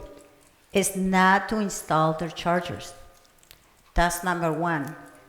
The city is currently working at capacity, and when I'm saying at capacity, meaning we cannot continue connecting anything else into the electrical system, because it's an old electrical system, and we're up to the point in which we need to start doing making improvements to the building. That also includes, by the way, gas line and sewer lines. Now, the chargers are going to be in place as long as Comité Cívico is successful and submitted an application for the chargers. Right. The Air Pollution Control Board, through one of the bills, is putting available funding for chargers. They're going to be competing for funding as well. And so what is going to happen, in order for Comité Cívico to become a successful applicant, they have to identify specific locations. And so today's request is for the City Council to agree in the location, that's number 1. And number 2, to agree that the facility will need additional infrastructure to be able to provide those chargers. Now, if Comité Cívico is successful in the application, what is going to happen is they're going to put meters. And like if you go and charge your car, connect your car, you're going to pay for that electricity. It's not free electricity for the consumers. It's just the charges to be available for people who has electrical cars. With that in mind, also, by 2035, the state of California made a requirement that all dealerships are going to be selling electrical vehicles. Our city needs to start getting, and every city in the state of California needs to start getting ready to create those chargers available throughout the state of California. So that when that law gets implemented, there will be chargers available for regular cars, not for Teslas. Teslas have their own chargers available everywhere. But the other chargers for other type of cars we don't have those chargers available. It was also been brought to my attention that in all the cities in which Comité Cívico has been exploring locations, it was found out that electrical infrastructure is not there to support chargers. So it might be that we're not the only ones that are going to be building this infrastructure in place to have those chargers available. And so I have Comité Cívico, Mr. Luis Olmedo. He can expand a little bit better on the explanation. They have a deadline, and that's what we'll bring in this item. The memorandum of understanding will come at a later time. This is just for him to get ready for the application and hopefully be successful. Yes, so just a little piggyback before, because I do have him here next. I was going to call him. Thanks for bringing that, Mr. Mel. Welcome here tonight. Before I let you speak, so this is our governor's agenda. He approved a lot of money for that, and so for us to be proactive involved, implementing and potentially preparing for the future, it really pays dividends for us because those are the marching orders from our governor, and we're happy to entertain that. Obviously, there's more to learn. The public needs to understand where we're heading with this. So, Mr. Romero, thank you very much. Be here, please. You have the floor. Yeah, good evening, Mayor and members of the council. My name is Luis Olmedo. I'm the executive director of Comité Cívico del Valle. And Comité Cívico, we have a wide range of programs that we manage. Among them, and some of the most recent effort have been not only on environmental justice, but as part of bringing equity and access to where the direction of this state is headed, which is by 2035, all vehicles sold in California would otherwise be electric vehicles. Imperial Valley still is per capita the one county where we have the lowest amount of EV chargers installed in comparison to the rest of California. At our offices is actually the only office where we were able to successfully go through an application process and get a small portion. And what I mean by that, we have a $60,000 investment in our office, and only $8,000 of those dollars were offset by a rebate by the state. The other $40,000, give or take, came from General Motors and some of the money that we put ourselves. In this scenario here, we've actually have a campaign which we called the First 40 EV Chargers. And the reason we call it the First 40 is not because they're the only, ours are going to be the only ones out there. As you've seen, there's some other chargers and different levels of chargers throughout the Imperial Valley, including in the mall. There's some Teslas. Charge America, I think, put some at the Bank of America in All Central. Finding a building that is ready to go is like finding a needle in a haystack. They practically non-existent in the Imperial Valley. The buildings that we have and the amount of energy that we need is just nowhere. So every single building, even the newer buildings that we've approached, there's going to have to be considerable upgrades. So this agenda item that's before you is actually just for the transformers, I believe.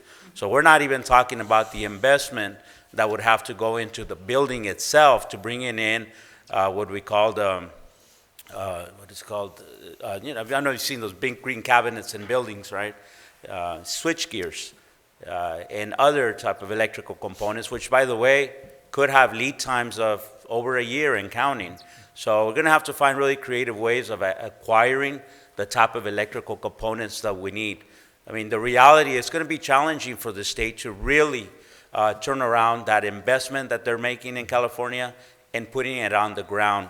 My team, not a team of Luis, but a team of many within our organization, as well as contractors, electrical engineers, and other consultants that are working with us, where we're already investing dollars.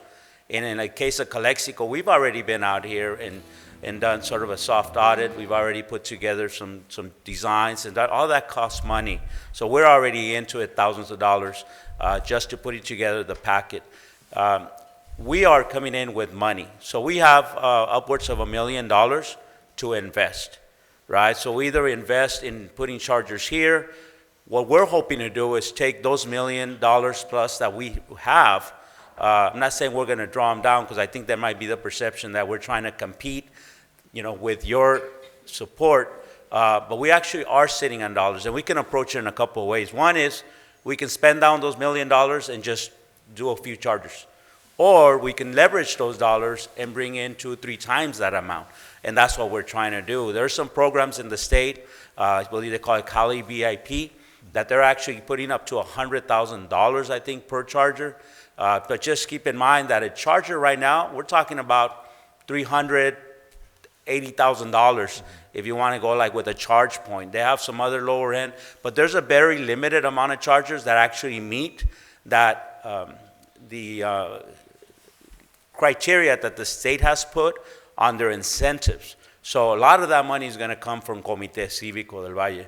where we're going to invest. And thanks to our generous philanthropic partners, we have those dollars to be able to invest them. So again, part of the reason we want to take this approach and take advantage of these rebates is to assure that not only do we put one charger or two, but that we actually continue to build and hopefully meet that 40 charger goal.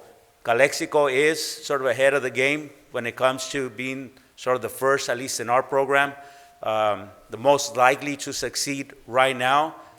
Some of the other ones need a lot more infrastructure. So if you're able to put at least these transformers nearby, obviously our team is going to go out there and probably work on the infrastructure on the ground, whether it's doing some grading work, doing some sidewalk work, putting some electrical chargers. I mean, we want to be a partner with you. We're a partner with you.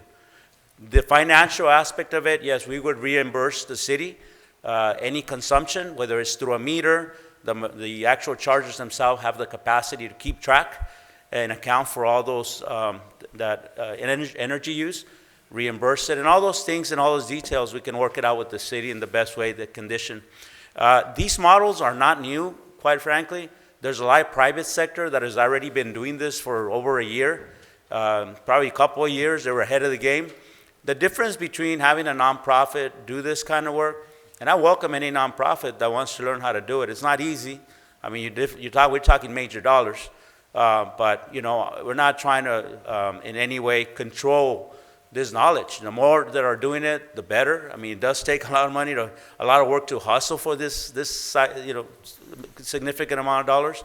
But at the end of the day, being a nonprofit, instead of putting it in shareholders, we're going to put that money back in community and programs. So that's sort of the model that we're doing right now. We would take care of maintenance, operations, and making sure that they're operable and in good shape. It's going to welcome tourism. It's going to provide access to the city, right? So I'll pause there and wait for your questions if you have any, or I can step away as well if you feel that I was thorough and clear. You don't let me know, Mayor. Thorough and clear, and very grateful for your efforts. And I hope as we transition our municipal fleet, we're able to have the discussions about getting that infrastructure for the public works vehicles, police vehicles, the ones that are going to operate our fleets. Thank you. Was that a question? Anybody else? Oh, okay. Thank you. Mr. Romero, thank you for your presentation. What time frame are we looking at as far as your application being funded and us seeing these chargings coming to fruition? So timeline? Yes. It's unpredictable timeline. I mean, our deadline right now, if we want to get it's really what it is you're just reserving the dollars. The deadline is 5 p.m. March the 10th. So if we don't get in there, it doesn't mean that we can't proceed and do a project, but we miss the opportunity of doing more chargers.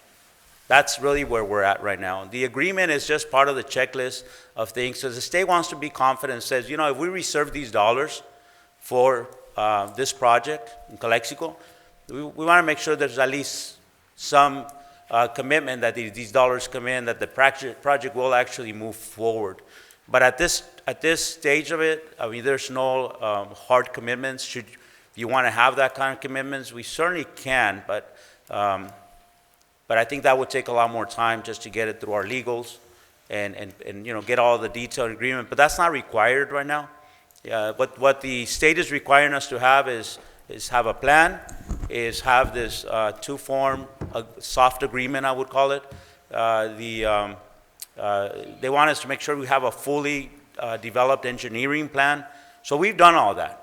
We paid the cost of all of that already to be able to put the package together. And so what they characterize as shovel-ready. Mm-hmm. So for all intents and purposes to the state, it will be a shovel-ready project. Okay. Another question. You said that the city will get reimbursed for the energy that is used. What about any potential revenues? Because as you know, kilowatt hour residential and commercial, I think it's a little less than 11 cents. Residential is 11 cents, a little under 12 cents to be exact.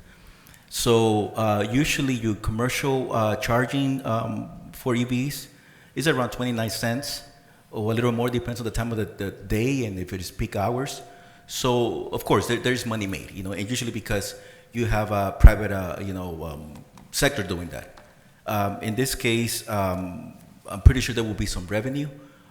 Just giving it some thought as to what will be the city getting out of that. And we might be getting ahead of the game, or ahead of this, but I want to make sure that when we work this contract out, that is also part of that language. Certainly, yeah, of course, understood. We would reimburse the city for those revenues, and then the infrastructure upgrades, as the city manager, Esperanza Colli, was explaining. This will basically give you the capacity to grow as a building. As it stands right now, your building is already at capacity. There's nothing else that you can really add to be able to grow your building in size or in any other infrastructure that you want to build. So no matter what you do, you have to pay for those costs. And those costs, you could easily be reaching into the $100,000, to be quite frank. It's not the $30,000. The total cost could be upwards of $100 just to build out the electrical infrastructure that you need to supply 4 fast chargers. The amount, I think somebody characterized it as that is basically kind of putting the electrical power that a Walmart would use, just to give you an idea of what kind of power you need. So that's an investment that already stays within your city, and so an amenity that you create. The revenues, we're not quite there yet because we have chargers in our office. We have been fully subsidizing it. It has been free charging to the public. At some point, yeah, we are going to charge, and like I said earlier, we intend to put that money back and invest it into community programs, because that's our obligation as a nonprofit, is expend all 100% of our dollars back into community services. So that's the way we would spend them. Yeah, and that's exactly what I wanted to get also, the subsidizing and also the equity piece, because if we want to make this affordable, maybe some sort of subsidizing for people also, because I've seen where you go and there's free charging while you shop, or if you go into any municipalities, there is a reduced cost also for charging. So along those lines, I know we're getting ahead of this, but something to keep in mind, because if we're going to make it available and affordable for people, we have to be, there has to be that incentive. And yes, I for full disclosure, I have an EV, and honestly, I always charge at home. Why? Because it's inexpensive. Why? Because it's very convenient. I don't have to go to the commercial or charging station. So building that, I think it will build the equity, will build the accessibility and the traction that we need to have. And something to keep in mind too is that most of the time where you see these charging stations, there is some commercial activity, because people will go to those charging stations to shop, to even use the facilities. So we need to build all around that too when we're thinking about this. So it's a great incentive to build businesses also, business activity. But we got to look at the specifics, and I want to see that. But again, I'm not against it. I'm totally in favor, but I want to hear more details on that. Thank you. The only reason I'm on all the sites review and selected, the reason why that location seems to be more feasible for now is the fact that it's in front of the police department, because that way we know how the community is going to use the chargers for now, and because we don't own that many properties, like we can put one in downtown, we don't have that option for now. We can maybe look into that option in the future, finding other locations, or maybe acquiring other locations that are right there in downtown, for example, or Fifth Street, or close to a school, or close to a Walmart, for example. But we don't have right now that opportunity. I think Mr. Olmedo mentioned that it could potentially be in a Walmart, but then that's private property, and it will take longer for them to come to that negotiation. And so they look into different options, and that seems to be the most feasible for now. It doesn't mean that it's going to be the last one. Hopefully, it means that it's just a starting point. Yeah, and again, that was just specifics that I was asking, but I know I'm getting ahead of myself. But thank you for your response. These are very fair and very good questions, and you should ask those kinds of questions, because quite frankly, the first time we came across an opportunity of getting chargers, we called one of our partners in the Central Valley and said, hey, you guys have chargers, how can we get them? They sent me a company, and they're basically doing the same thing we were doing, but they were walking away with the profits. We'd rather leave the money in investment here. Our track record shows that we've brought more than we've taken from the entire Imperial Valley, including Calexico. We hope that as an organization we've demonstrated and have that record that our goal is to bring benefits and resources, and if it means going less to some programs like asthma or other types of programs that we know there's a strong correlation between emissions from diesel or carbon, which way maybe we can take those out with electrification. We're always going to find that correlation. It's not a business opportunity. It's an opportunity to alleviate some of those harms that have been there as a result of carbon. Calexico is the most impacted when it comes to carbon emissions because you're right here on the border. You're having to breathe that 24/7. All those emissions, and every time the lines get longer, your community is breathing higher concentrations of unhealthy air. Your question is great because I walk away with it feeling like maybe we ought to look at that. Can we make it instead of, if the programs are subsidized and we don't really need to go that route, maybe what we do is keep the prices low. That's the opportunity we have when we negotiate locally, when we negotiate with nonprofits. We're not trying to monopolize or have ownership of intellectual property. We want to share this knowledge with others. Of course, that's a scary thought for industry. We're not here to create profits. We're here to bring benefits to the community. And so, we'd be an open book to the extent that all you and the public wants to know more about what we're doing. Yeah. Ms. Romo, does she have anything else? Yes, thank you. Jose Luis, thank you so much. I remember you and I had been talking about this project for about 1 year, and es una realidad ahora. Quiero pedirte un favor en español. Tenemos en la audiencia gente que no entiende el inglés y no tenemos traducción. Y aparte, las personas que están fuera, que después verán este video, quieren saber exactamente qué son este tipo de estaciones.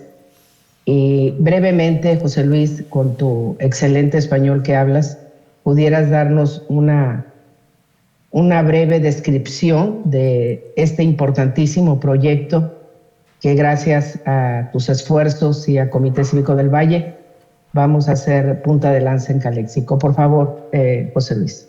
Thank you. So explain it. Sí. Sí, claro, ¿en español? Sí, claro. Sí, por supuesto. Disculpen si no lo estoy traduciendo exactamente como ya lo platiqué. La intención que tenemos es de poner 4 cargadores de DC chargers que van a poder cargar vehículos de una manera rápida. Son los cargadores más rápidos que ahorita la tecnología ofrece. Nuestro plan es ya tenemos nosotros más de $1 millón para poder invertir en cargadores, pero queremos tratar de utilizar esos dineros para atraer más dólares para hacer más cargadores. No queremos esperar necesariamente un tiempo alargado para empezar a poner cargadores. Si no funciona la situación con los rebates que tiene el Estado, digamos que se convierte en algo muy complicado. Si lo único que podemos hacer es poner 2 cargadores, lo vamos a poner porque el dinero tenemos. Pero si podemos poner 4, 8, 12 y poner más por tratar de negociar con lo que ya tenemos, pues vamos a tratar de hacer más cargadores. La idea es de poner esos cargadores aquí en Calexico. Ya tenemos otros sitios también que tenemos identificados. Van a ocupar mucho más trabajo, pero también están unos sitios que identificamos. Todavía tenemos el apoyo de varias comunidades aquí en el Valle Imperial, incluyendo el condado, incluyendo el banco que está en Calipatria, Sun Community. Hay varias conversaciones que ya llevamos con varios sitios y están ansiosos, quieren ser los primeros también. Aquí ya lo llevamos muy avanzado gracias a el potencial y la probabilidad que Calexico pueda acercarnos la luz que necesitamos. Recuerden que la situación no nomás es el edificio, esa sería la parte más, digamos, más fácil. es que no tenemos ni acceso a un transformador que pueda proveer la electricidad que ocupamos para poder localizar estos cargadores. Comentaba hace unos momentos que, no para poner solo como un ejemplo, un comparativo, la electricidad que se ocuparía para un Walmart es más o menos dándole un ejemplo, ¿no?, de lo que es la capacidad que se ocupara. Hubo unas preguntas pues qué va a haber para la ciudad de Calexico. Yo les comentaba que la infraestructura que se queda, esa es inversión y que ya se quedan los edificios. Digamos que al siguiente día, digamos, este cargador ya no va a funcionar. La infraestructura ya se queda en la ciudad de Calexico. O sea, esa es inversión, no sabemos cuánto va a ser. Nuestro trabajo es trabajar duro para seguir trayendo el dinero y cumplir con estos proyectos. Algo que no comenté es de que tenemos el apoyo de fundaciones que pues tienen capital bastante profundo y nos apoyan. Nosotros ya tenemos una historia de cerca de 35 años operando aquí en el Valle Imperial, para nuestra gente del Valle Imperial. Es una organización que empezó por trabajadores del campo. Mi padre era uno de los fundadores, digamos el fundador, ¿no? Pero generosamente, pues obviamente incluye a todos los que lo seguían en aquellos tiempos, ¿no? Entonces, tenemos una historia aquí local, somos del Valle Imperial. También se comentó que el modelo económico, la idea que nosotros traemos es de poner esta infraestructura, regresarle, cubrir los costos del consumo de energía ya cuando estén operando, y el dinero ya sea ponerlo en programas o como lo comentaba aquí el council member, que también podríamos explorar la idea de mantener los costos bajos. Es posible. Comité Cívico ya estamos 30 días de cumplir un año completo proveyendo el cargador eléctrico, energía gratuita.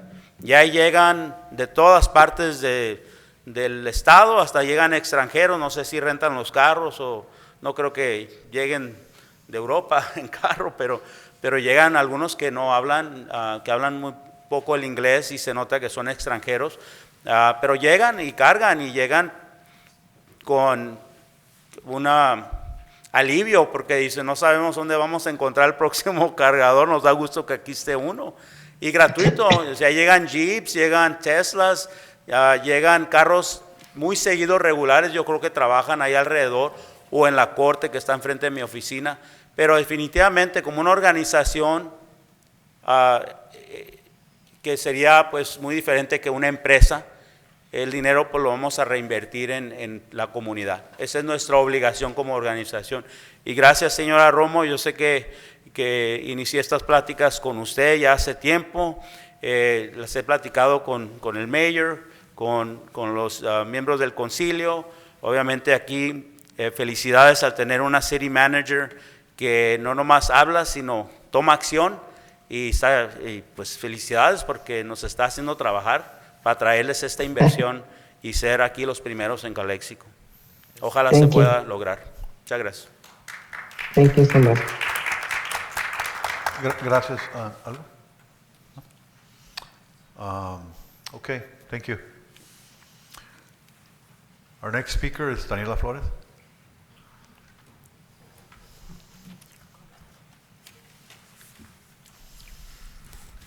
All right, Daniela Flores, Ivy Equity and Justice Coalition Executive Organizer. I won't take too much time. I know I've already taken a lot of time on the floor, but just want to thank the leadership of Comité Cívico, the leadership of City Manager Esperanza Colio, and of the council members that have really been engaging in discussions countywide about the climate equity, climate justice, climate issues, and ensuring that we are ready. As Executive Director Luis Olmedo mentioned, we are yet again another disparity with the number of chargers.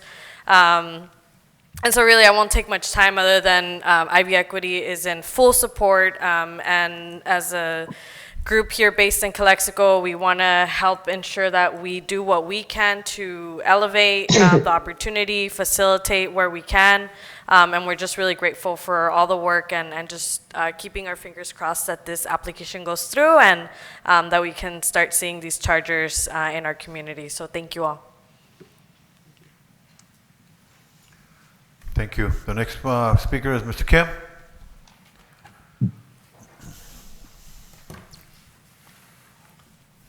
Okay, thank you for giving me the chance to speak. My ideas. I'm getting idea during this meeting, and actually I was trying to put the business in downtown, and I got the idea. I can get the trailer at the Rockwood Street with the fully smart, zero pollutions, or the solar panel. I can use it, and same time I can charge it there.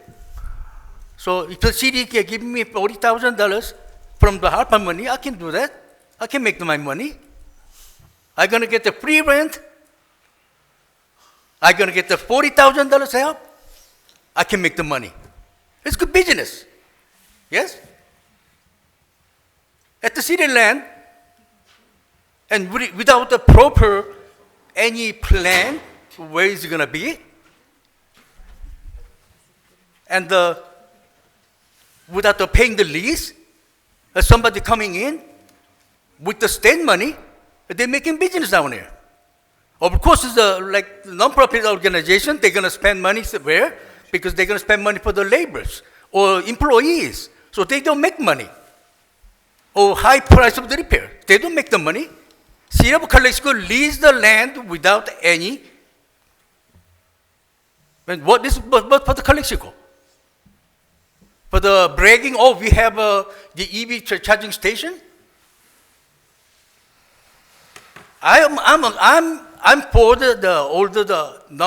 I've been working with Mr. Olmedo about these issues on the environmental issues on the Calexico or Valley.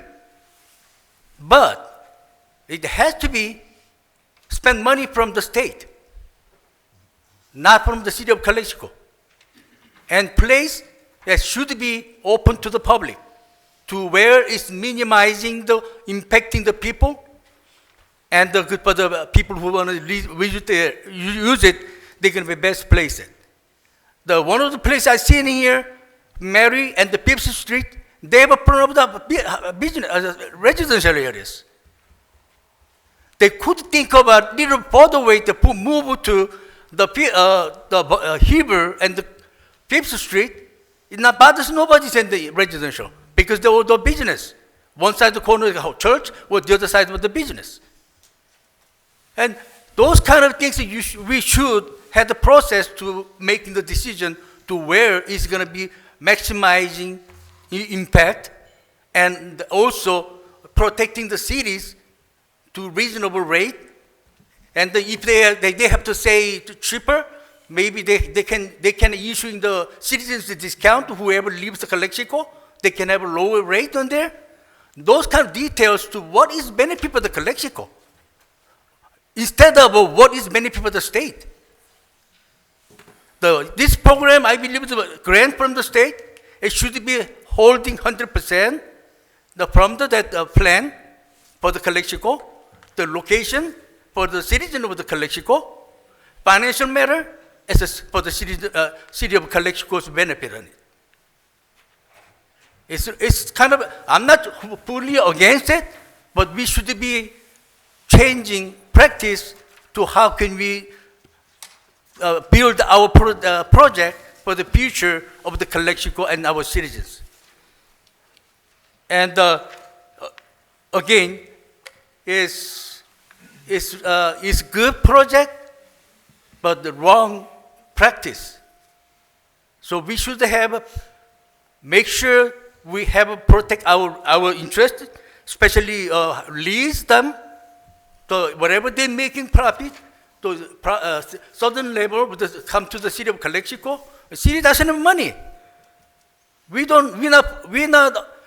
not the one who possible to give them somebody's. And our ARPA monies, we're supposed to spend money for our safety. We don't have money for our safety. Why we spend ARPA money for that? That project can be done by 100% by the state. If they cannot, why we have to do it? Why we have to spend our money? We don't have money for that. Thank you. Thank you, Mr. Kim. Any comments? Thank you, Mr. Kim. With that being said, I want to make a motion to approve this item. I'll second that motion. Okay. I'm sorry, but can you make, there's two items in Yes, one? we're, Yes, the motion as for is. 2 items? So As it- is. As So, is, 2 items. Oh, as is, Or okay, thank you. Just to clarify, your motion to approve both items? A and B. A and B. Yeah. Is that okay, legal? Fine. I'll second that motion. Second, okay. Clerk? Mayor Moreno, Yes.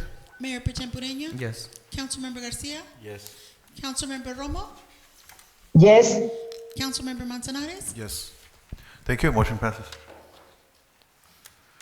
Item number 8, introduction and first reading of the title only of an ordinance amending terms of office for commissions, boards, and committees, and merging the city's Art and Historical Commission and Parks, Recreation, Beautification, and Senior Services Commission to establish a Community Services Commission. Yes, the Public Works Department, Recreation Department, and City Clerk's Office were given the task to review the functions of two commissions. One is the Arts and Historical Commission, and the second commission, it has a long title. It's the Parks, Recreation, Beautification, and Senior Services Commission. To determine the functions and see if there are similarities between the two commissions, so we met and we went over the functions and duties, and we are recommending to consolidate both of these commissions because they kind of do the same thing. For example, the arts does a lot of beautification in Calexico. It also does a lot of historical items. So instead of having two commissions, it would be better just to have one, which would also help us, save material, staff time. And also, in recent months, the Parks and Recreation Commission, we haven't been able to meet because of lack of quorum. So we went ahead and reviewed the ordinance and, provided new duties. Of course, this will serve as an advisory commission to the City Council, and it will be called, if City Council approves, the Community Services Commission. One thing to note is that we're also recommending for the terms of the commissioners to be just a 4-year term, and then, so that way it will allow other community members to join as well. Yes. Mr. Mayor, on this item, I wanted to give direction to staff to also throw in the library commission as well. I know they have a state mandate, but if I wanted to explore to see kind of like ICTC, where when one is an ICTC representative, they're also on the recycling board, the LTA. We also met with library manager as well as our city attorney, and because they are under the state library mandate, it would be very difficult for us to consolidate also the library within this commission. I understand, but what I'm recommending is slightly different. Is not to put it into the new committee, but to just make the same body also serve automatically as the library standalone commission. So say. Let me see if I understand what you want from us. Mm.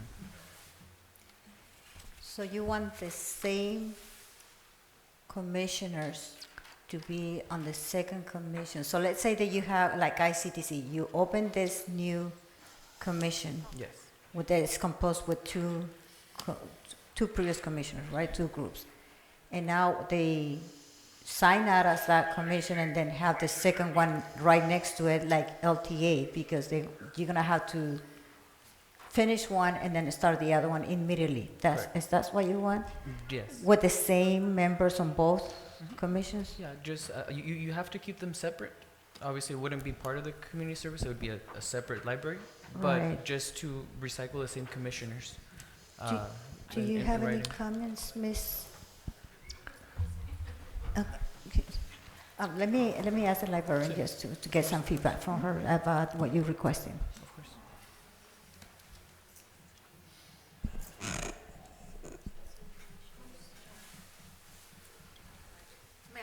the reasoning, Mr. Ureña, why combining it? I believe, unfortunately, there's been a lack of quorum because in this community it's particularly hard to get prepared individuals into these commissions. I think the whole reason that we're consolidating this is so that we can get the best and brightest in general areas and put them on these commissions that are now consolidated. So if we're getting people that are kind of in the social sciences, that are already working with the arts, the parks, and all of that stuff, I just feel like that same board could also serve as the library board as well. So, The library has not had problems with meetings. The library has continued to meet. When it was on a monthly basis, they would meet on a monthly basis with enough quorum. Now that it's on a quarterly basis, we continue to meet on a quarterly basis. We haven't had any issues of lack of quorum. Yeah, just a consideration. Okay. Thank you. Yeah, point taken. Yeah. Anybody else? No. Did we had a chance to bring this? I know that the commissions haven't met because of lack of quorum, but did we send something out to at least the ones that have been engaged? Because one of the things that always comes up is engaging people. And yes, I understand we want to have the brightest and smartest and brightest, but I think anyone that is passionate about serving, anyone that is passionate about being part of discussions, being part of this city, I think this is one way that they can be that and contribute. I know that whether it's the planning commission, whether it's the measure age, any commission, I always see that passion. I always see that commitment. Now that we have had vacancies open, that's a whole different issue.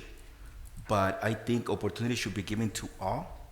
Opportunity should be given to whoever wants to serve also, because limiting to on terms, I think is just not something that you serve 4 years and then you have to be off 2 years before you can come back into any commission. So I don't think that the passion, the willingness to serve should have a pause. But my thing is also taking this back to the community, because we have this, and I understand and see that you want to be efficient, maybe by having less meetings or less commissions, but there is a reason for that. There's a reason for that. So I want to hear from the community also.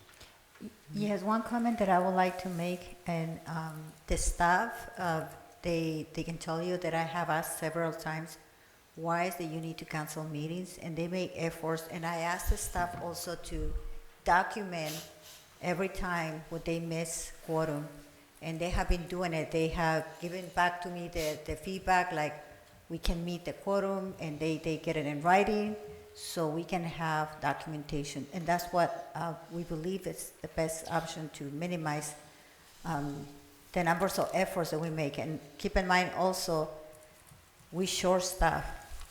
We are very short staff. And minimizing the number of commissions, it will make sense as long as they have some items that are like each other. Right. Ms. Cole, before we continue, I'll withdraw my request. It sounds like the library specifically doesn't have a problem with quorum, and just make a motion to approve as is.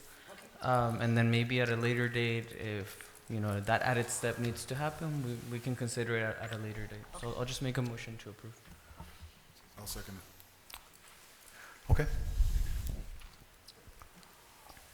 Carlos? I will read the title. This is an ordinance of the Calexico City Council amending the terms of office for commissions, boards, and committees, and merging the city's Arts and Historical Commission and Parks, Recreation, Beautification, and Senior Services Commission to establish a Community Services Commission. Roll call. Mayor Moreno? Yes. Mayor Pro Tem Ureña? Yes. Councilmember Garcia? No. Councilmember Romo? Yes. Councilmember Manzanares? Yes. Motion passed. Thank you. Next item is item number 9. Appointment or confirmation by Mayor Moreno for the following commissions, board, and committees. I do have one to the Business Improvement District. One application received, I'm correct? And that was from our previous bid commissioner, Blanca Morales, which she is here in the audience. And so,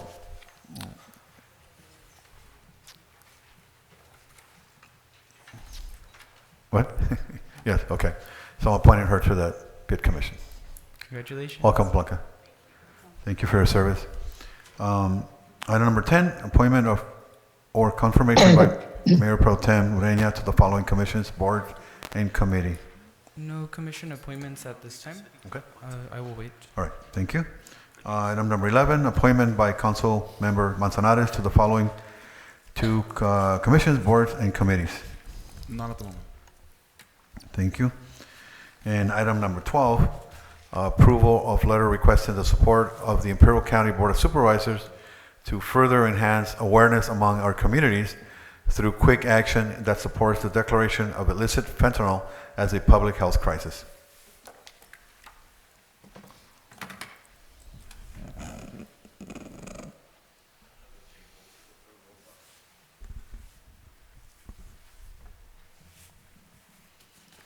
Motion to approve. Okay. Anybody second? I'll second. Motion to approve, second by Mr. Manzanares? Mayor Moreno, Yes. Mayor Pro Tem Ureña, Yes. Councilmember Garcia, Yes. Councilmember Romo, Yes. thank you, ma'am. Councilmember Manzanares, Yes. Thank you. Motion approved. Okay, item 13-1, approval of a resolution to amend City Council annual rotation policy.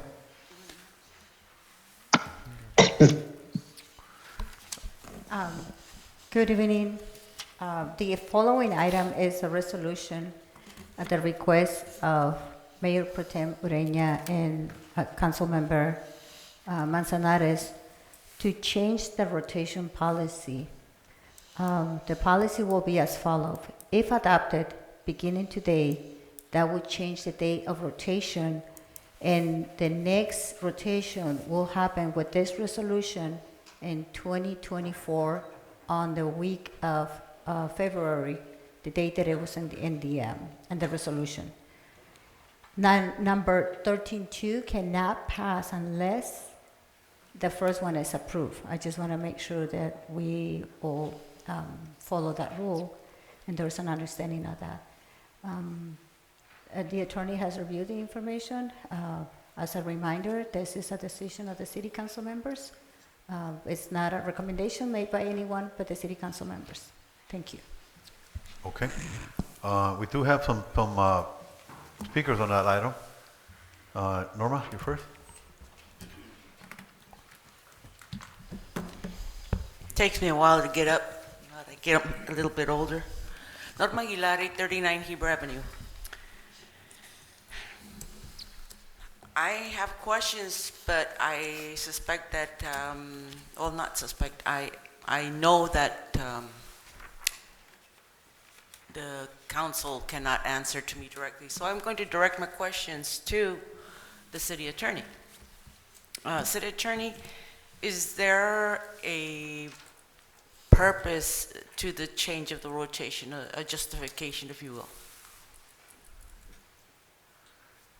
I mean, this is public comment. Yeah, I know, it's public comment, Norma. You want me to? Yeah. I can, but. Perhaps maybe you could submit that? Maybe we can, I'll explain the purposes when we but get into we can certainly, discussion. we can talk about it. All right. Yeah. It's my nature to question. Okay. And I will direct and call your attention, I don't think any of you served on the council during that time when that change happened. But there are people in this room that were here during that troubled time. I saw council being harassed. I saw council being blackmailed. I saw a action similar to this, which goes with the dicho, you know, no hagas cosas buenas que parezcan malas. And it was a motion back then in 2013 to move out a person that a balance of the council did not want to serve next. I hope that is not happening again, and I think if a change is going to be made, I think it should be done after the normal rotation, because then we're doing the same thing that happened back in 2013. Leave it to when the rotation, and then change it moving forward. Like I said, I'd like to think that there is not, a behind closed doors agreement about this. I really don't. I'd be really disappointed. Thank you. Thank you, Nora. On the same item, we have Speaker Mr. Kim.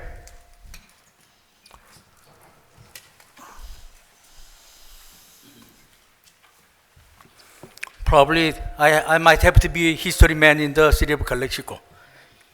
Okay, city of Calexico, 2011 or 2012, they changed the terms and the terms of the city mayorship. The city mayorship used to be July 1st meeting, they have a mayors. And at the time, they have an election in June. So after June election, they came to the new mayor. They usually does long years like that. And 2011, the city of Calexico, they extended mayor's terms of the council from the June 30th to the end of November, early December. So when they changing it, they changed the mayorship to together. So after that, I believe that 2012 they changed it, and then 2012 when I coming in to December, and 2013 I made a motion to move back to what you used to have mayorship, what we used to have. June 30th, July, because we have ending the balancing budget. So the budget starting for the July 1st for the new budget. So mayorship goes to same budget terms to be able to reliable who was reliable, or that mayor was helpful or mayor wasn't bad. So mayor can be kind of like a little carrying the responsible to what budget was there. At that time, they've been attack me, attack some other council member to be fighting, but its purpose was to returning back to what it was. We didn't creating anything new ones. We just make sure to mayor to responsible to have that year's budget together. Unfortunately, and this time, Mr. Moreno was supposed to be moved out, and the other persons has to be in the mayor. But whatever reason, the mayorship they've been kept Mr. Moreno again.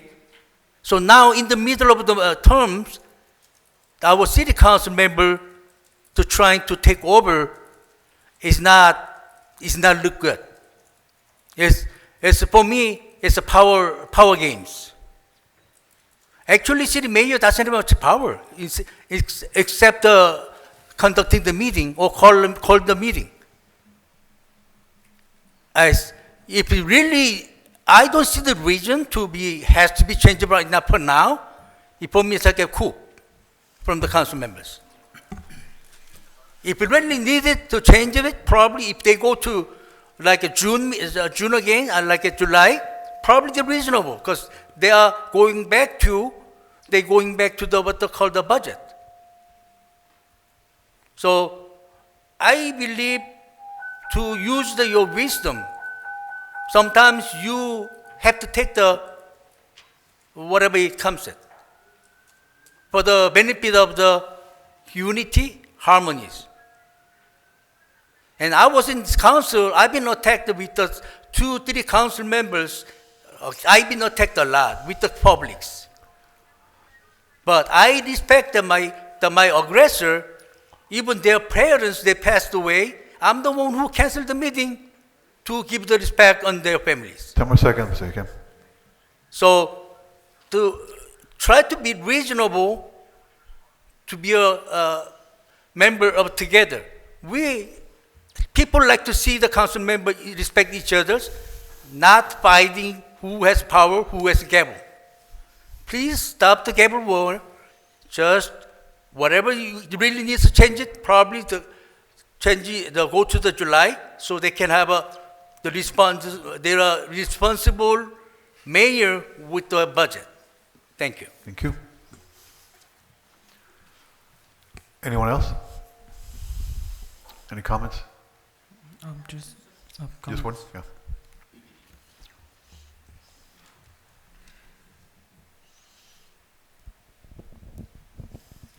I have a comment. It's an anonymous resident who is in full support of the item and says, please vote in favor of the rotation.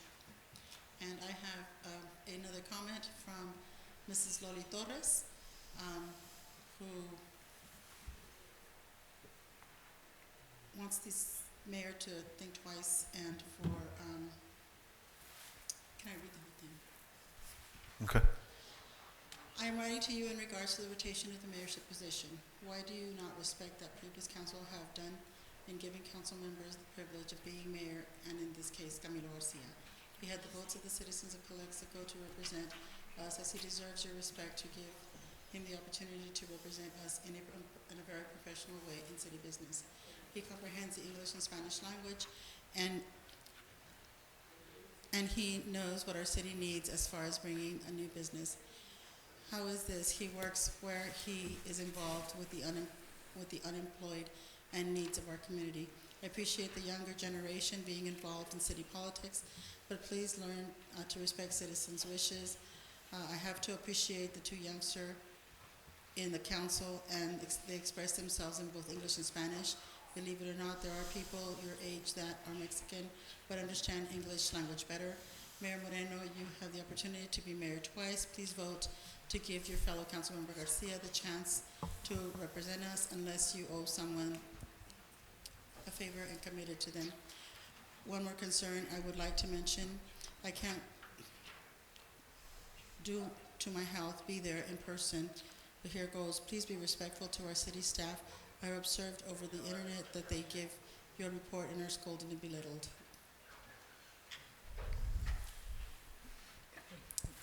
That is all. Thank you. Before we continue, I need a motion to approve, continue the meeting past 9:30. I'll make a motion to approve. Second. Second by Mr. Garcia.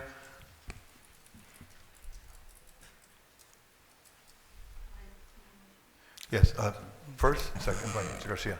Can I ask For everybody passage. to speak louder, because I can So barely hear a you. motion was made to continue the meeting past 9:30. Okay.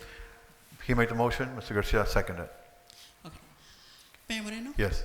Mayor Pretend Pureña? Yes. Councilmember Garcia? Yes. Councilmember Romo? Yes. Councilmember Manzanares? Yes. Okay, thank you. Any more public comments? No? Okay. I'll make a motion to approve the new policy.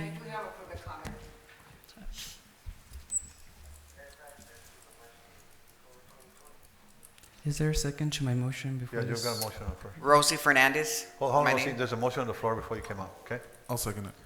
All right, go ahead. Okay. Again, I'm here to, you all have criticized the previous consuls. You had always said we were corrupt. We have said this and that. Okay, it's your turn to prove yourself. Okay? Mr. Moreno stayed, and we know the reason why he stayed. So now, it's Mr. Garcia's turn. If you want to do the rotation, the way it should be done, then it should be Mr. Garcia's turn to be mayor. You know, we're all here to do what we're supposed to do. Okay? Thank you. Thank you, Rosie. Go ahead. extending the meeting. Motion to extend the meeting. And I'm sorry, I'm gonna speak in extendieron. Spanish. Ok, las rotaciones se pueden hacer como ustedes quieran, como ustedes lo elijan. Pueden poner 2 veces, 3 veces, 4 veces al señor Moreno otra vez, como ustedes lo elijan. Ustedes son los gobernantes. Entonces, no tenemos que tener rotaciones, no tenemos que tener esas cosas que teníamos antes que por tradicionalismo hacer las cosas. No, ahora la ciudad tiene que trabajar, tiene que tener las mejores decisiones. So, no importa quién esté sentado ahí como mayor, no importa quién esté ahí, pero que trabajen en conjunto. Los tradicionalismos ya pararon. Aquí donde estoy representando en Heffernan como director, podemos tener nuestro presidente, si queremos por 2 años, lo podemos dejar, votamos porque así fuera. Nosotros podemos elegir lo que fuera. Yo en este momento debería ser presidente, pero alguien me pidió que si podíamos dejar que fuera ella la vicepresidenta para ser presidente. Puede hacerlo. ¿Por qué? Porque no importa, estamos trabajando todos juntos. Estamos todos trabajando, si no importa quién sea el presidente o quién sea el mayor, pero lo que importa es que todos aquí estén trabajando, todos allá estemos trabajando. So, quien esté ahí no me interesa.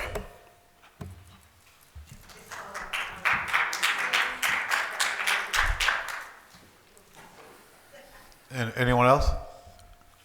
Mayor, Sí, Gloria. I have a motion to extend the meeting. Sí, ya le hicimos, Gloria. Okay, thank you. Gracias. So is the motion on the floor? Any discussion?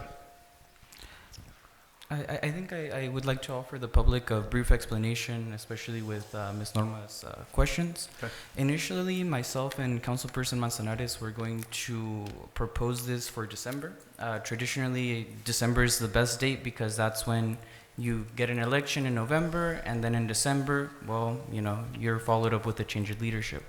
Out of respect for Mr. Moreno's initiatives that we all knew since the last year publicly were coming, in his trip to Taiwan to establish economic relations, he needed to go as mayor, and so in this particular case, I had absolutely no problem making the recommendation that for this year, we start with March, and for the purposes of eventually, hopefully, coming back to the December timeline that is more aligned with our elections. Okay. So, roll call. Mayor Moreno? Yes. Mayor Potem Ureña? Yes. Councilmember Garcia? I abstain.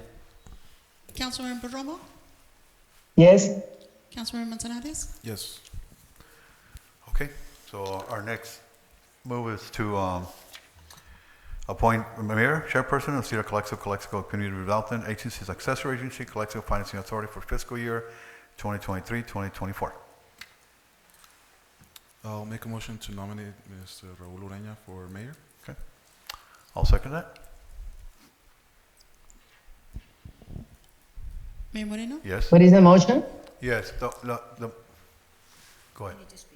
We have a motion by Mr. Manzanares, seconded by Mayor Moreno, to appoint Mayor Potem Ureña as the mayor for the fiscal year 23-24. Your vote? Yes, Yes. Councilmember Manzanares? Yes. Is that all of us?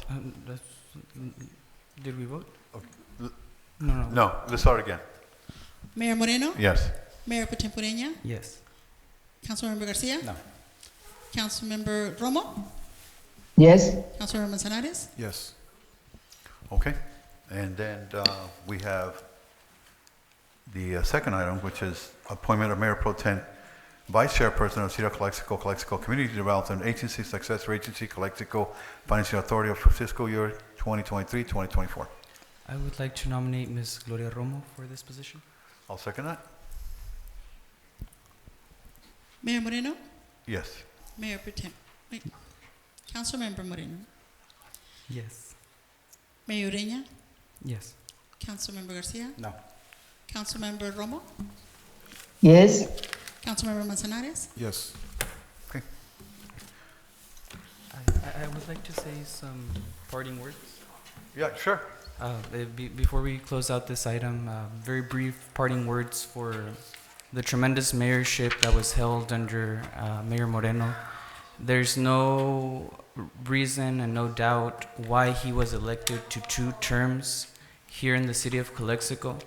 Mr. Moreno, when he came in to this conflictive body, he set peace, he set order, he set the grounds for the consensus that is right now building our city, that is building housing, that is making transportation happen, that is fighting for our traffic controllers. And we can't leave behind your legacy without the tremendous gratitude for the bravery that you have displayed to make sure that council meetings now run smoothly, that consensus is reached, that we vote for the most part 5-0 these days. That legacy is yours. When Ms. Romo came to this council, she wanted a farm worker service center. You took the initiative to make sure GAFCON was at the table, SDSU was at the table, and today, as we also celebrate Cesar Chavez, I want to make public the work that you have put into that farm worker service center that we're gonna close the deals on very soon. That has to be publicly stated as a part of the legacy of your mayorship. And for that, my tremendous gratitude, Mr. Moreno. Congratulations. Thank you. Thank you very much.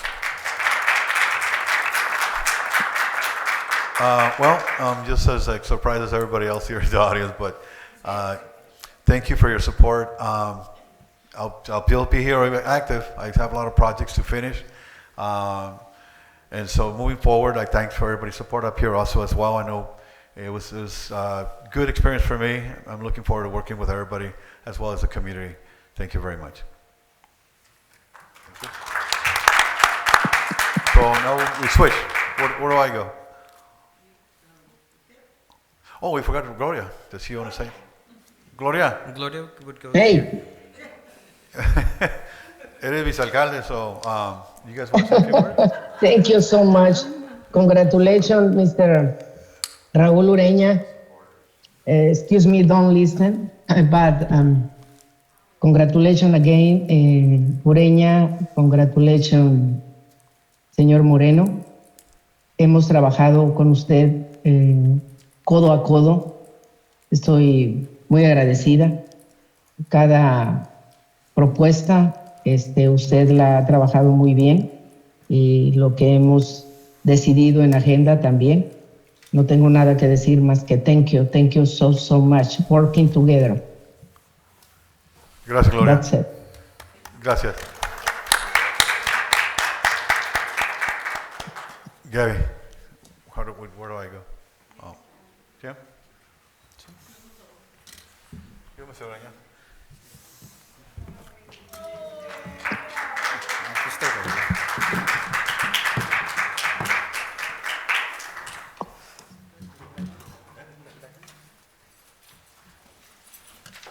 Last item on the agenda, item 14. Thank you, Mr. Moreno. Last item on the agenda, to receive and file Library Board of Trustees minutes for meeting on November 7th, 2022. Items are hereby received. Thank you, sir. Future agenda items, colleagues, anything for future agenda? I do have something, since we did mention the Farm Worker Service Center. I did speak today on a meeting that I attended in El Centro. I spoke with Mr. Vino from the Calexico Charity, so him and I are going to get together so we can present what's the next step with this Farm Worker Service Center. So hopefully next meeting we'll have a presentation of what's happening with that center. Appreciate that. Beautiful. Mr. Manzanares? Not for me. Ms. Romo? Future agenda?